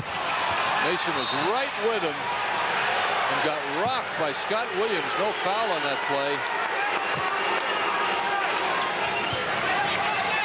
Scott Williams playing with 4 fouls. So the 76ers with foul trouble up front, and as a result going with a smaller lineup. Bradley and Wright sitting down with 5, and Williams on the floor with 4. Here is Starks. Yes. 3-pointer for John Starks. 9 points for Starks, and the Knicks lead 78-7. The 76ers take a timeout. 7:03 to go. 4th quarter. Long distance shooting information. The Knicks with that last field goal from John Starks, which was their 3rd. Take a look at John's foot. Oh, he's on the line, and he gets credit for a 3. You've got to be behind the line. Well, John Starks and the Knicks receiving a break. John and the Knicks will take it. 78-70. Knicks with the lead. Just under 7 minutes remaining in the 4th quarter. Sixers in foul trouble, going with a small lineup. 5 apiece on Sharon Wright, Sean Bradley, Scott Williams with 4. Shot clock at 1. And Tyler just flipped it up. It's a 24-second violation. And Philadelphia 1 for 10 from the field in this 4th quarter. That says a lot about the Knicks team defense. It's tightened up significantly. Official timeout, a wet spot on the floor in the 76er front court is being taken care of, and the Knicks will throw it in. Those officials really sweating. They work, those guys. Knicks now have Anthony and Starks at the guards. Ewing with Mason and Oakley up front. Anthony beat Tyler. It counts, and the foul. Change of pace move by Greg Anthony. Left B.J. Tyler behind him. And Anthony will go to the line. Foul called on Burton. Basket is good. Greg Anthony shooting 1. Quite a move by Greg Anthony. Tyler can fly himself, and Anthony with the ball, no less, goes around him and then beats the help that arrived too late. Greg Anthony not able to convert the free throw, but it's been another strong game for Greg, who had some anxious moments in the first half with Pat Riley very upset with him earlier. Like he was upset about a rush shot from the corner. The foul is called on Mason. He sat him down, but briefly, and then Greg returned moments later. You think Greg said, Pat, you better get me back in there. 7-0 run by the Knicks. Well, it came right after Riley was also upset regarding a call or a lack of call. He had a technical foul handed out. And I think Greg Anthony took that shot at the wrong time. But he's played well once again. 80-72 Knicks. We come up on 6 minutes to go in the 4th quarter. Mason's pass picked off by Barrows. Weatherspoon met by Oakley. Weatherspoon trying to do it off the dribble and was stripped by Oakley. Charles not fooled at all by the head fake of Clarence Weatherspoon. Get out of there, Patrick. Starks beating Ewing, drawing the triple team. Ewing with the fake. Rebound Williams. Patrick Ewing now being guarded by the 6'10" Scott Williams. Scott not a true center, although at times will match up against centers. Usually goes against power forwards. Barrows. Anthony felt he was pushed. He did a great job staying in front of Barrows, who also responded quite impressively with the finish. The Knicks lead is now 6. They led by as many as 17 back in the first half. 5 5 minutes to go in the fourth. Open shot for Anthony for three. Yes. Greg Anthony from downtown, and the Knicks now lead 83-74. Big shots, important shooting by Greg Anthony. Anthony with 10 points. He's hit 2 of 3 from three-point land. The Knicks by 9. We'll be right back. Boston Friday down to Atlanta, and Saturday back at Madison Square Garden for the Sixers once again. All games preceded by Knicks game night at 7 p.m. 4:48 to go in the fourth quarter. Knicks have done a good job defensively. Sixers not shooting well. Sixers in major foul trouble. Holding foul on Oakley. That is his fourth. Knicks over the limit, and Witherspoon will go to the line. The Knicks 83 and the 76ers 74.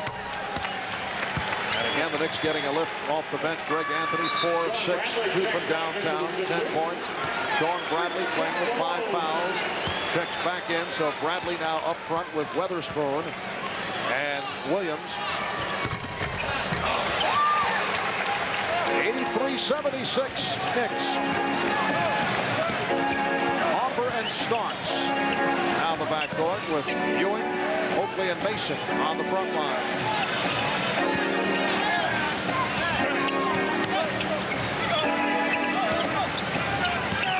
Hopper for Ewing. Rebounded by Witherspoon. Just a sensational setup by Derek Hopper for Patrick Ewing's shot.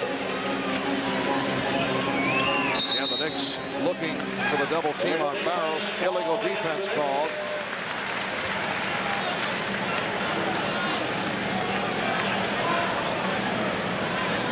And for the Knicks, that is their first violation. So the Sixers get a new 24.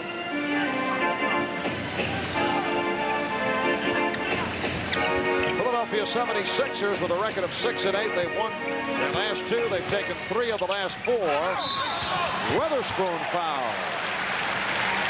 Personal foul, Anthony Mason called for his 4th, and Witherspoon to the line. He's 2 of 2 at the free throw line. This is the start of a stretch of 6 home games in 15 days for Philadelphia beginning tonight. After that, they play 8 straight games on the road, 6 on the West Coast. While the Knicks in the midst of a busy schedule, playing 5 games in 8 days, a couple of sets in back-to-back. One of them tomorrow night. They'll face the Celtics back at Madison Square Garden. The Knicks 83, the 76ers 78. 3 minutes and 50 seconds remaining in the fourth quarter. Knicks have to remain firm as they did last week against Washington in the closing minutes and come up with big shots now and big defense. Illegal defense called on the Sixers. And this will be a technical foul. Philadelphia was called earlier. Charles Oakley to the line. Charles with 11 points, 11 rebounds, and 12 points with 11 rebounds, 5 assists, and 2 steals. Perfect from the line also. 4 out of 4. The Knicks by 6. They double up on Hopper.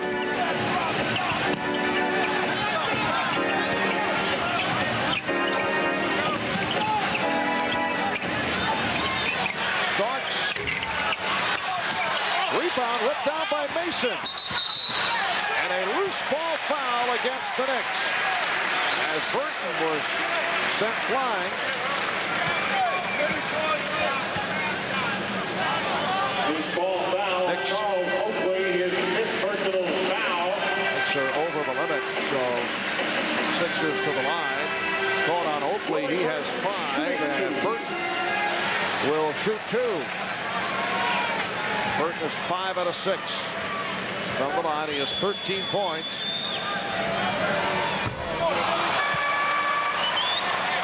Charles Smith checks back in. Here's Charles Smith back. Anthony Mason replacing Anthony Mason. Riley going for the long man. longer man in 6'10" Charles Smith. Rebounding. Here's the double team again. Both teams double teaming up high. Starks, foul. Beautiful move by Starks, and Weatherspoon is called for the hack. That's his third foul. John Starks. Shooting 1 of 2 from the line. He has 9 points in all. John coming in tonight, one of the obvious focuses on his game is he's been only gotten to the foul line in 2 of the last 6 games. So we have seen him trying to drive the ball more and more lately to do what he just did and draw the foul. And with his explosiveness, as you see now in that last move, you can see how John certainly has the ability to go to the line and put a lot more pressure on the defense. I thought John's response to not starting the second half the other night against the Bullets was very, very professional. He handled it well. Some guys might have handled it differently. Pat Riley sitting him down after the poor shooting first half. Foul called on the Knicks, and Riley did not like that call. Then Starks came on in the second half after Hubert Davis had started the half, and John hit his last 4 shots. Clarence Weatherspoon shooting 2. So Weatherspoon back to the line. It's also important too when a coach isn't happy with an aspect of a player's game to really make it clear what he wasn't happy about, and apparently Pat Riley did that because John repeated that the coach wasn't happy with how I got back on defense, and I have no problem with that. It was real clear what the message was. A lot of times it's not clear and players interpret it incorrectly, and then you have problems with a guy's behavior. Weatherspoon is 4 of 5 at the line. So hits 1 of 2, and the Knick lead is 6 with just under 3 minutes remaining in the fourth quarter.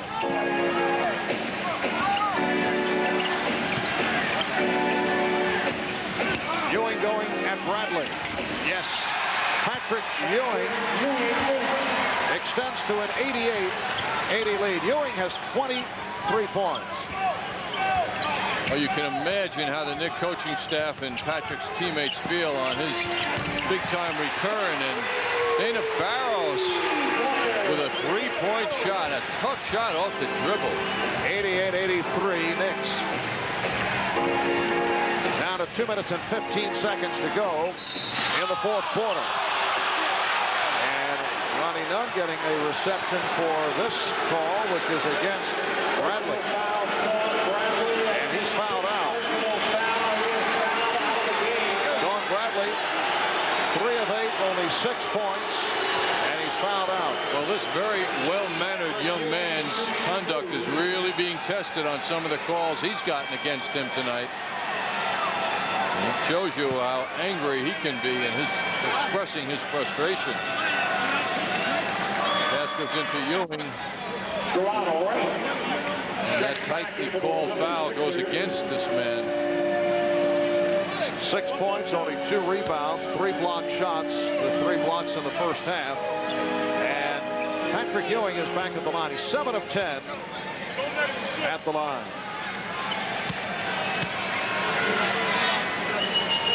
Ron Wright has returned. He has 5 fouls. The Knicks with an 89-83 lead.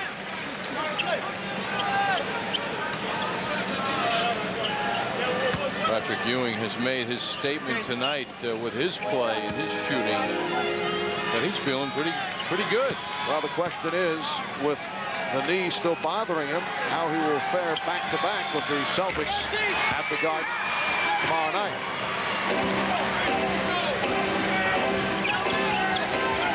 Tomorrow night he's facing a combination of Eric Montross, who has been the starter, and AC Earl not seeing much action these days. Weatherspoon beat Oakley. And the Knicks now lead 90-85. 17 for Weatherspoon. It's talk that Purvis Ellison may finally be activated for the Boston Celtics. Here's Ewing. Oh! Witherspoon with the rebound. He saved it and called for time. A 20-second timeout.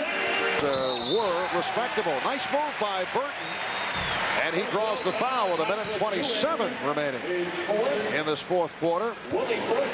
So Burton to the line. 6 of 8 at the line.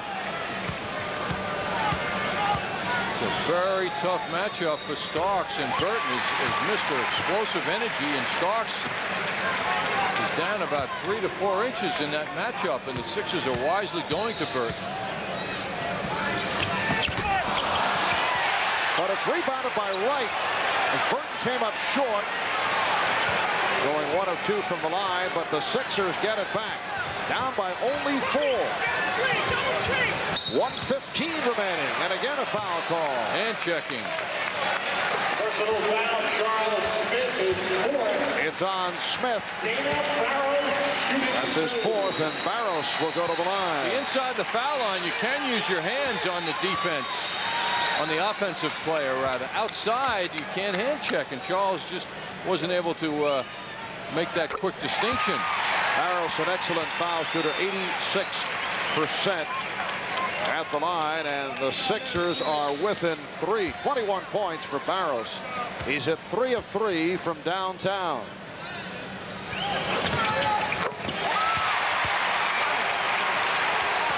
The 76ers 13 of 17 from the line in the fourth quarter. Crowd getting back into it. The Knicks lead is 2. We come up on a minute remaining in the fourth, and the call against the Knicks. Offensive foul. Illegal pick set.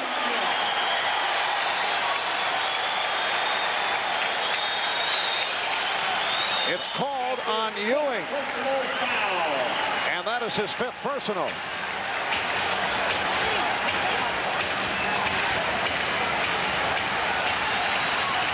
The Sixers within 2 points. They've come roaring back here on the fourth. Here's Burton.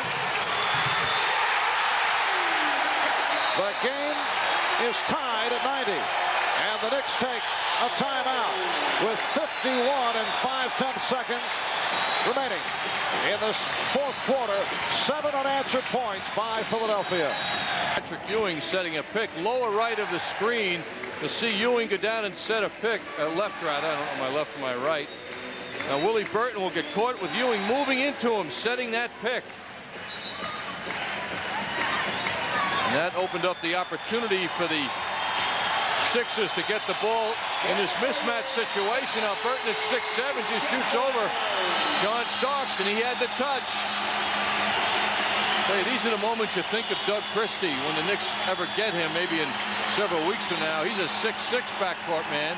Get him off the injured list, because they've been getting killed on these mismatches with the 2-guard position. With Hubert Davis and John Starks, so many bigger guys at the shooting guard position on the other teams. Well, each club with 2 timeouts remaining. Game tied at 90. Out of 40 seconds to go in the fourth quarter. Ewing saving that pass.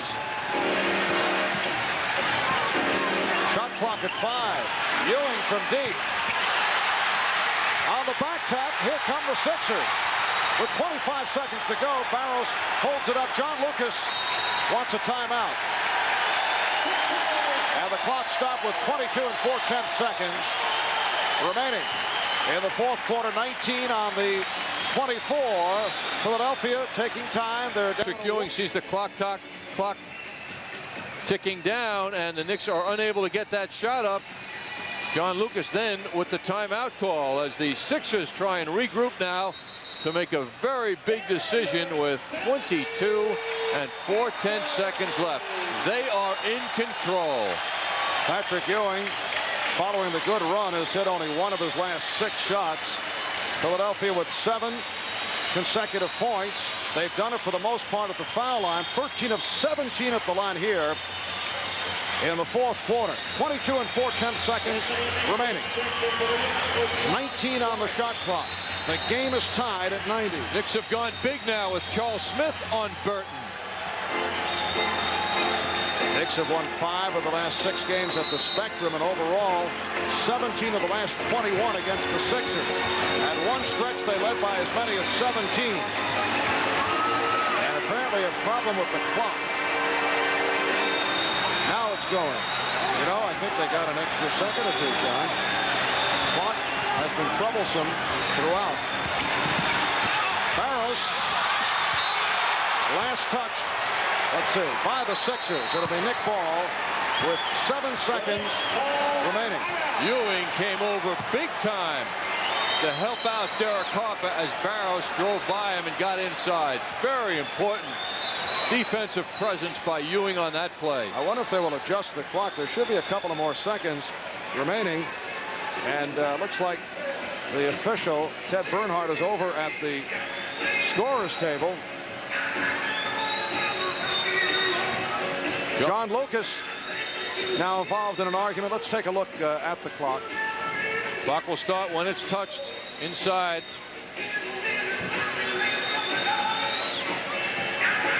There it sits, not moving. Wow.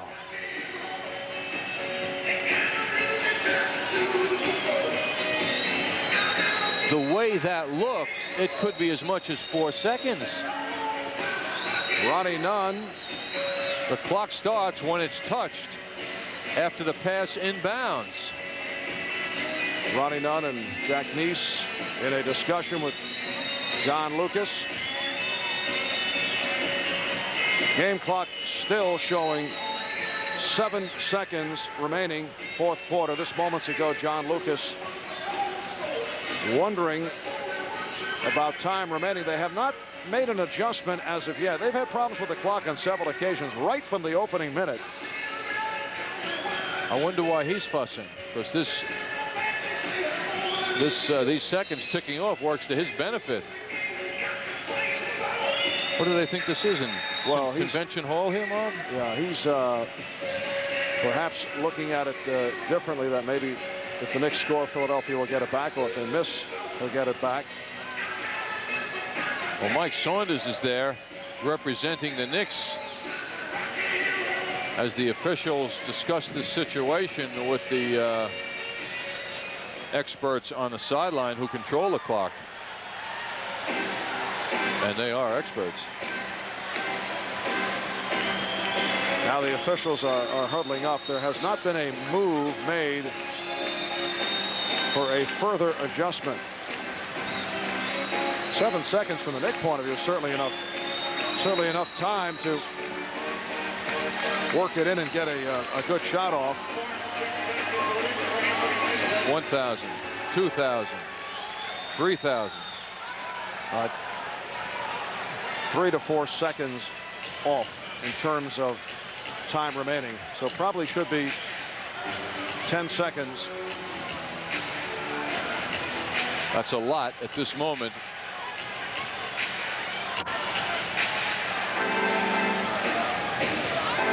When you get a player making a judgment on a pass or a shot, 3 seconds is an awful lot to have.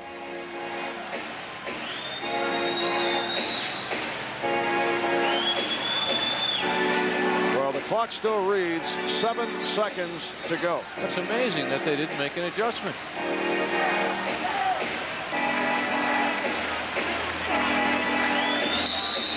So it remains at 7. Game tied at 90. Starks with the jump shot. Air ball. Sixers calling for timeout with 2 6/10 seconds remaining.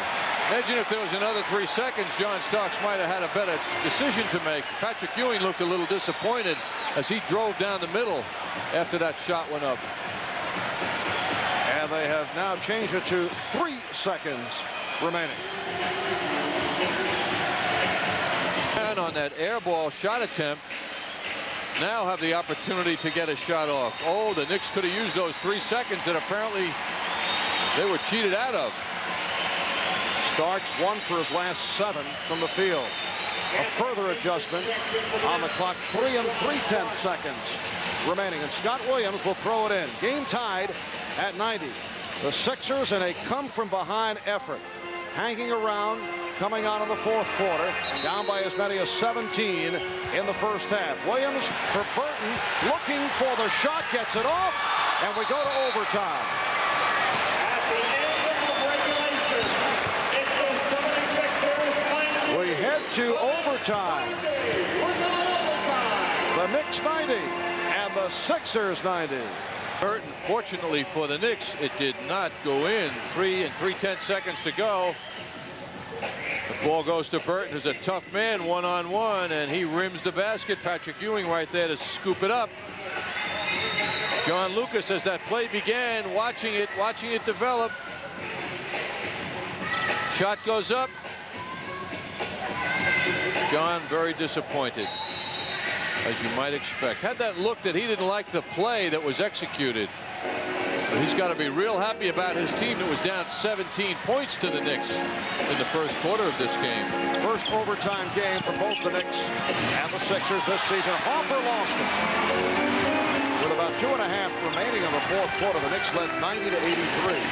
And Philadelphia reeled off the final 7 points. Sixers did it for the most part at the foul line. 13 of 17 at the line in the fourth quarter. Wright giving Philly the lead for the first time since the third quarter when they were up 47 to 45. Charles Smith, and rebounded by Sharon Wright. Wright's been impressive. I mean, he is all over those boards, and he's pretty quick. Bad pass thrown off the leg of Wright, recovered though by Weatherspoon. And the Sixers looking over at the bench, checking with John Lucas. And regrouping. Barros played by Hoffa. They're going to that mismatch now. They're trying to get the ball into Burton, and they do. Burton not able to take advantage once again. John Starks got some help on that play, making Burton move a little quicker than he wanted to on the shot.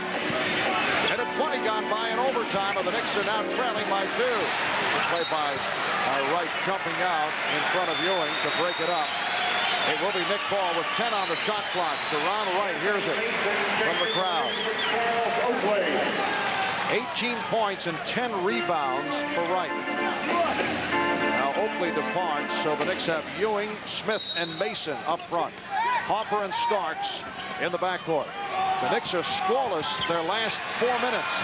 Starks for 3. John Starks, 1 for his previous 7, including the air ball with 3 seconds to go in regulation. Hits the 3 to give the Knicks a 93-92 lead. And Starks thrown down by Burton. Foul on Burton. Knicks get it back.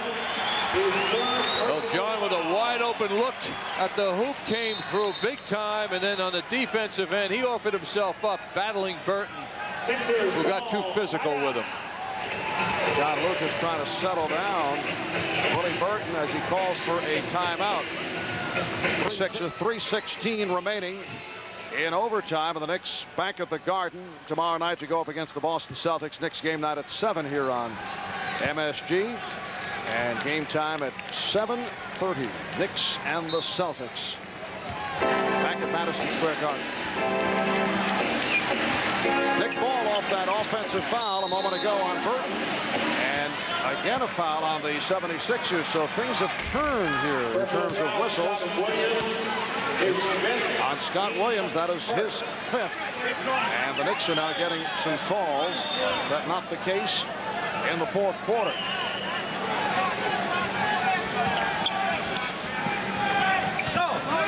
Let's get the new 24. Hopper working against Barros. Ewing played by Wright. Smith. Yes. The Knicks lead 95-92. Well, the Knicks used Ewing to set the pick, and it didn't work for 2 cutters. But the good ball movement and decision by Ewing to find Charles Smith worked. 18 for Charles Smith. Right foul. Hit by Ewing. And he is fouled out.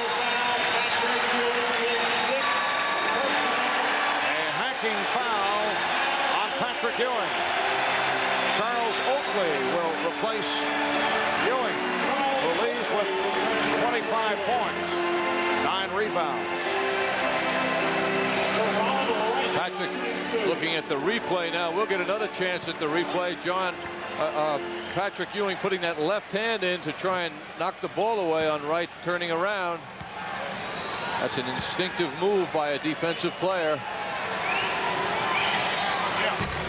Ron Wright now 6 of 9 at the line. He's a shaky free throw shooter, 63%. And this is rookie season. And he's played well here tonight. 18 points, 10 rebounds. We mentioned earlier that he's had some rough spots recently coming back from a sprained ankle, but terrific game here tonight. He's got a young face. And the Knicks now lead 95-93. He's a young guy. Well, we can put that face on a 10-year-old picture and it would look perfectly normal. He's got the body of a man. Shot clock at 7. Starks for 3. And a foul is called. Starks went flying into the first row. And that will be a 3-shot foul. Starks fouled in attempting the three-pointer. He was fouled by Burton. That's 4 on Burton. John Starks, in John Starks fashion, is doing things in a very dramatic way in this game. He is now 3 of 5 at the line. He has shot only 4 of 12, but he's hit a couple of big ones. It's the foul call on Burton on the three-point attempt. Starks hitting the second of the 3 shots, and the Knicks now lead 96-93. This is the new NBA rule this year. If you're fouled on a three-point shot attempt, you get 3 shots.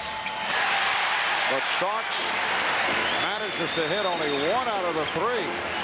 The Knicks lead is 3 with 2:10 to go in overtime. Patrick Ewing is fouled out. Sean Bradley is fouled out. Weatherspoon gets inside but blows the layup. Last touch by the Knicks. Weatherspoon, too strong, went off the back rim.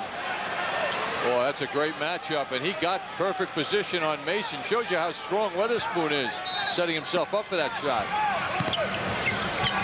Just under 2 minutes left in overtime. Sixers are picking out one-on-one matchups now and going to Weatherspoon. Looks like they're going to go to Weatherspoon again. Mason makes him come outside, though. Shot clock at 7. Backdoor pass for Scott Williams, and he's fouled. That was run beautifully. Scott Williams cutting along the baseline and fouled by Charles Smith. That's 5 on Smith. 5 apiece now on Smith and Oakley. Williams playing with 5. Wright has 5. Barrows with the good look inside.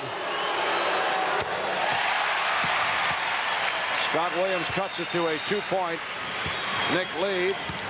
Williams, not a guy who spends much time at the free throw line. For the season, he is only 10 of 14 at the line. 1.5 minutes to go in overtime. The Knicks by 2.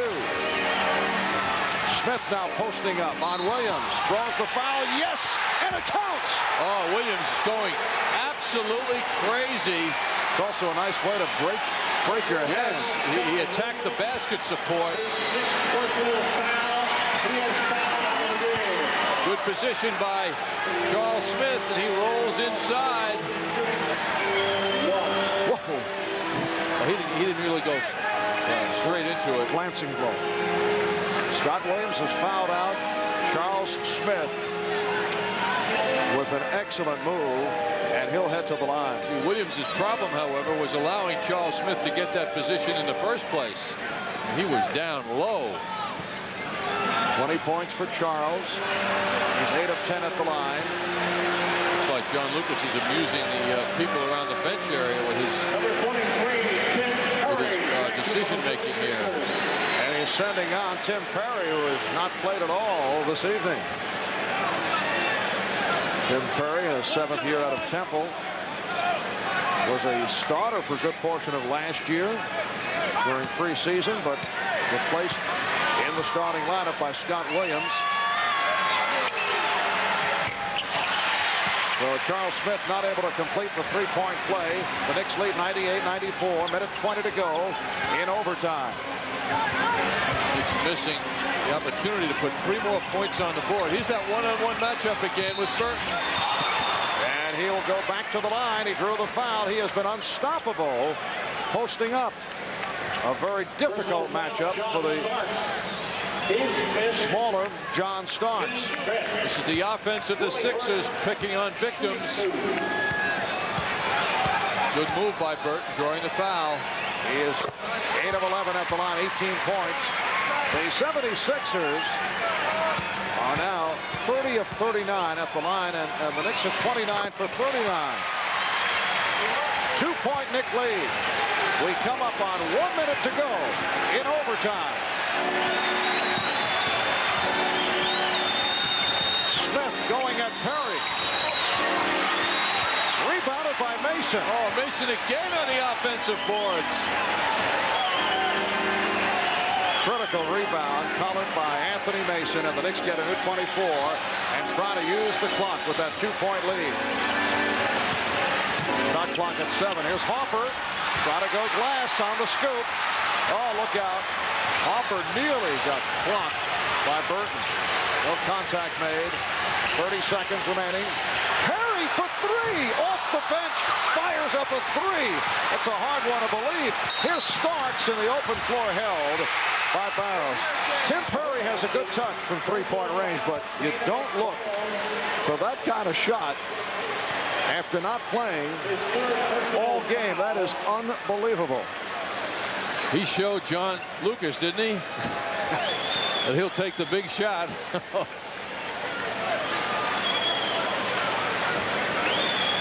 Perry this year, John, is 0 for 7 coming in from 3-point range. That is what you call a very poor decision on the part of Tim Perry. Boy, I should say. 22 and 3/10 seconds to go in overtime. Starks is headed back to the line. Remember, 1 for 3 just a moment ago when he was fouled attempting the 3-point field goal. The Knicks lead 98-96. Here's another look at it. Well, Perry grew up in this part of the country and has a lot of fans and supporters here, and he thought big on that. He certainly took a big chance. Apparently a non-shooting foul. Starks was held as he was driving in the front court. Down to 20 seconds. The 76ers may have to give a foul right here. Perry and Burton doubling up, and a hand check is called. Personal foul, Billy Burton. It's on Burton. That is number 5 on Burton. Now the 76ers are over the limit. And Starks to the line. He is 4 of 7 at the line. He has 15 points. 14 seconds to go in overtime. The Knicks by 3, 99-96. And now Pat Riley over at the scorer's table.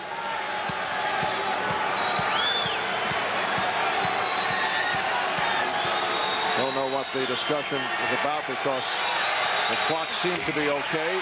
Starks missing on a second attempt, and the Sixers take a timeout. So John Starks missing some significant free throws in the past. Very, very solid at the foul line. 13-7.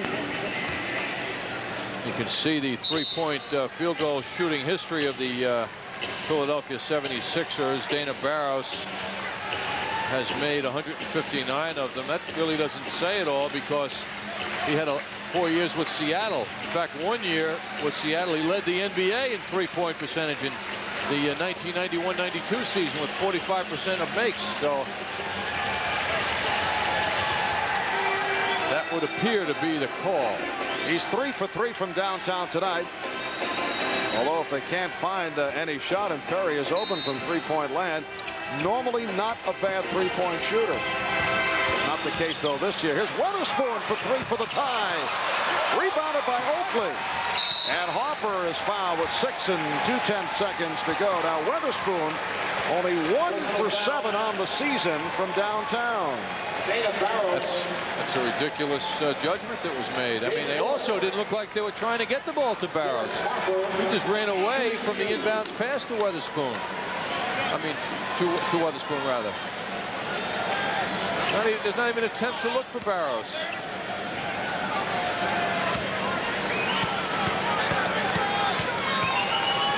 Clarence Weatherspoon is a guy who is 6 for 28 from three-point land over his NBA career.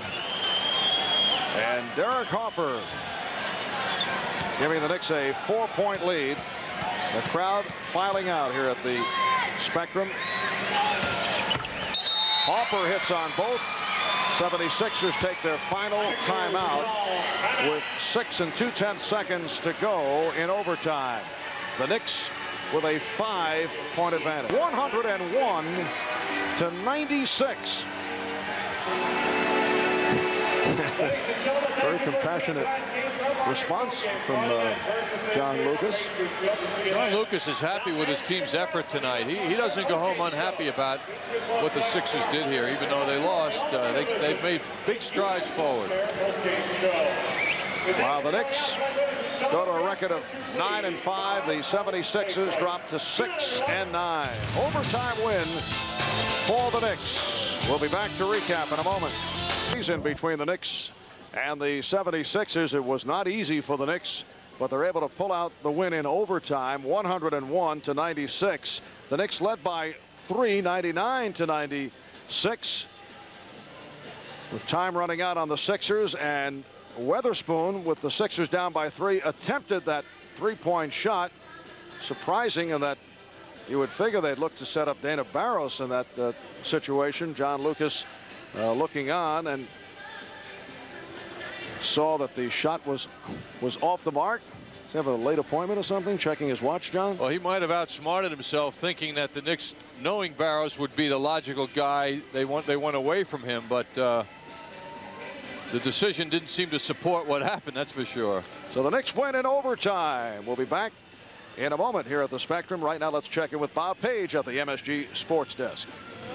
Marv, talk about surprises. Here's one from Chicago. To their credit, the Nets were down huge in the first half to the Bulls. They are now trailing only 85-82 with about 8 minutes to go in the fourth quarter. Nets, of course, have lost 19 straight in Chicago going back to 1986, as we've told you tonight. Felipe Lopez has 16 points for St. John's, and the Red Storm, for those of you who are more politically correct, are running away with their game at Pittsburgh, the Big East opener for St. John's. They lead at 67-48, about 12 minutes left in the second half. Villanova embarrassed Seton Hall in its Big East opener. George Blaney's Big East debut, winning 98-75 tonight at home over the Pirates. Highlights of all three of those games coming up on our full 15-minute show coming up at 11 o'clock tonight. And Mike Quick has his weekly report on high school sports in the Tri-State. A 101-96 victory in overtime over the Philadelphia 76ers. And for the Knicks, it is a back-to-back situation. They'll head back to New York City and face the Boston Celtics tomorrow night at Madison Square Garden. The Knicks winning up in Boston on opening night. They've won 5 straight in Boston, but this one is at Madison Square Garden. We'll have it tomorrow night, Knicks game night at 7. Coming up in a moment, the Knicks post-game report, and John will be chatting with John Starks, who right now is obliging fans by signing autographs. And he'll be chatting with John Andres in just a moment. Madison Square Garden announces clothing, incidentally, is provided by Perry Ellis Menswear. So the Knicks post-game report is just ahead. Marv Albert with John Andres saying so long. Stay with us. We'll be back.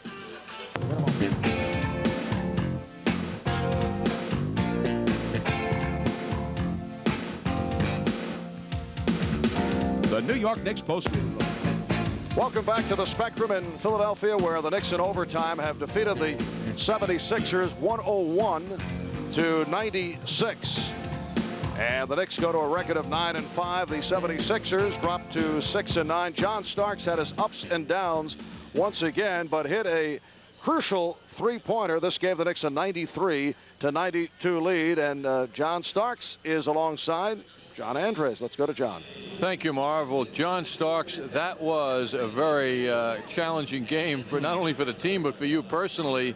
And you managed to find yourself in the middle of all the excitement and the scoring at the end of the game. John, how do you feel about your game right now?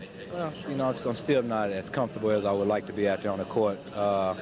You know, I had a shot to win it, you know, and that shot didn't feel comfortable. You know, I just have to keep working and hopefully I get into a good rhythm. What are you trying to do before you shoot the ball? Are you now concentrating more on your feet and your shoulders? And are you thinking in terms of stage by stage now? You know what? That's probably the problem. You know, I'm thinking about it and just instead, you know, just going out there and just letting it fly. You know, I'm the type of shooter. You know, I really can't think about the shot. I just have to, you know, just shoot the basketball.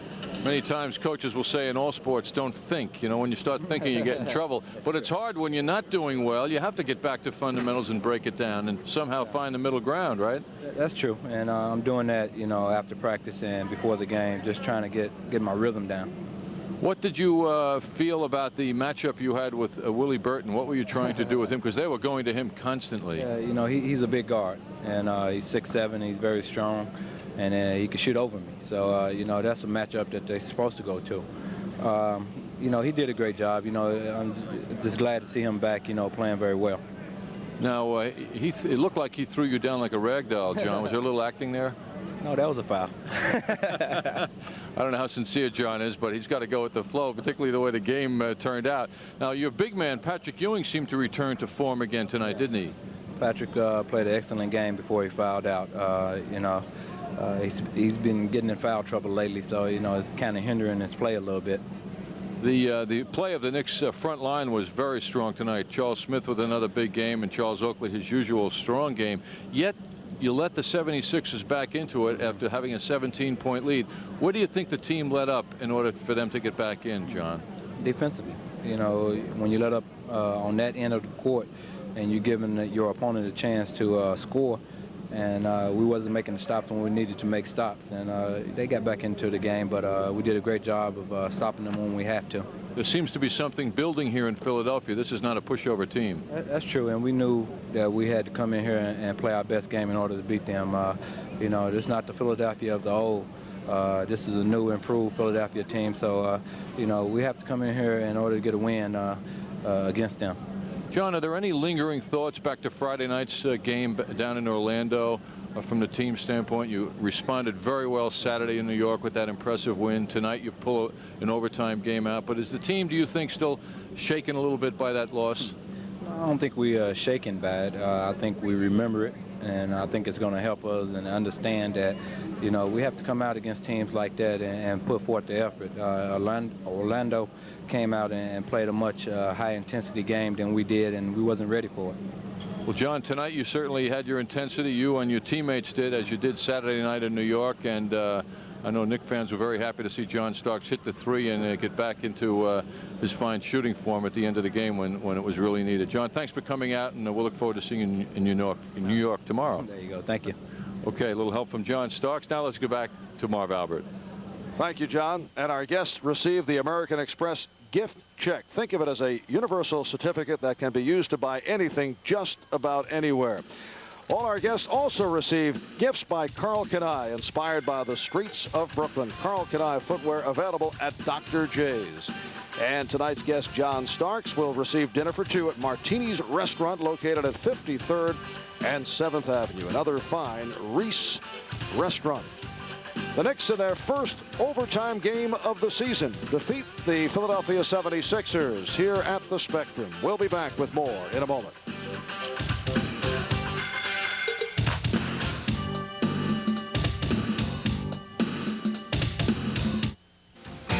Spectrum in Philadelphia, where the Knicks have defeated the 76ers in overtime, 101-96.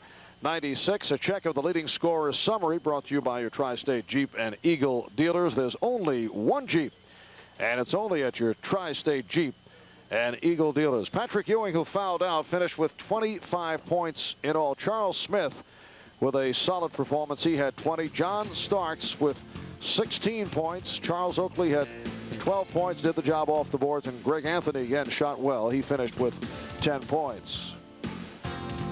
The Philadelphia 76ers, led by Dana Barros, he had 22. The rookie Sharon Wright with 19. Willie Burton with 19. And Clarence Weatherspoon with 17 points. The Knicks, for the game, 32 of 73 from the field, 44% shooting, while the 76ers at 31 of 81 for 38%. The Knicks 5 of 11 from downtown. Both clubs spending much time at the free throw line. The Knicks 32 of 43 and the 76ers 31 of 40, and a slight edge for the Sixers off the boards. So that's the story on the numbers. When we come back, we'll hear the comments of Pat Riley at his post-game news conference.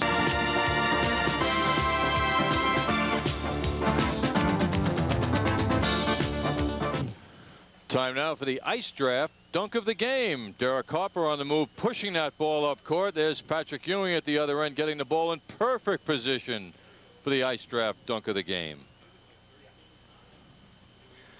Well, the Knicks with an overtime victory here in Philadelphia. The Pat Riley news conference, we're told, concluded just moments ago. We have it on tape, so here it is. Any questions?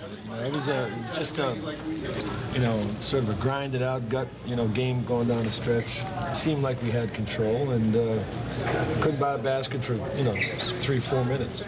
And, but made enough plays at the end to win the game. John hit a real big three for us to put us up. And, the game should have been closed out with free throws a number of times, and a dismal night had we not, come through. So we were exposed again a little bit, when they went big with, in the backcourt, and had some problems with that situation. But I'll find a remedy for that. Were you talking about Burton's post-ups? Yeah. Dana just turning the corner on everybody? Well, no, that wasn't. It was Burton's post-up. It wasn't Dana. Dana turned the corner one time, hit a three that hurt us off the blitz. But Burton and that sort of red flag that we throw up all the time is just, it allows them to get open shots and get guys on the offensive boards, and so that got them back in the game. But it's a hard matchup for us and how we're structured. Luke did you a favor on that, though. He brought in somebody from Malone. Burton had to be matched up with Charles, and that's sort of. Well, at the other end, if we had another big, somewhere, I'm going to think about using Smith at the 2 spot, and I want to get to some practice time with it. But in these situations, it becomes sort of a norm where teams are going to do that. We have to go big back there with some offensive firepower at that spot. Did you notice in overtime you only gave up 1 field goal? No. I just was trying to eke out anything. That's not a bad sign, though, right? Just trying to keep track of the scorers table was enough. What was going on over there. Pat, what do you think allowed them to get back in? What's that? What allowed them to really come on strong? Greg hit a three to put us up about 9, I think, 83 to 74. And they just chipped away. We had 3 great shots we couldn't convert, keep us sort of one step ahead, and they had a nice run to tie the score, but we missed some free throws going down the stretch, missed some free throws in overtime, but we did enough to win it. And when you can do that on the road, we played hard, we rebounded the ball well, made some good plays, but right now we're really being affected by poor shooting. We're just not making enough shots, and maybe one day we'll get our run in. It's a hell of a shot by Smith when he drew the 6th on Scott Williams. Brought him to the lane, went to the right hand, turning left. Charles is very aggressive. He's taking the ball to the rim. I don't see him taking too many turnarounds in there. And if we can get him the ball on the block, I feel good that we're going to get something good out of it. Was it gratifying for you to see Patrick hitting his shot? Yeah. You know, he's been very frustrated, and I don't blame him. And really made a concerted effort, of course, in the first half. We didn't have a chance, but we really made a concerted effort to run a lot of the offense. We gotta wait until the end. I thought he was very sharp for the most part. Sharp in the second half, particularly. Yeah, you know, he never had a chance in the first half. You know, he was out of the game. You know, that makes it very difficult. When that shot starts miss at the end, what were you looking there? Well, either he or Harp. If Harp got the ball at half court, then he was just going to drive it. And the play that John had, they had Williams off of Oak. And, you know, John saw the pocket. And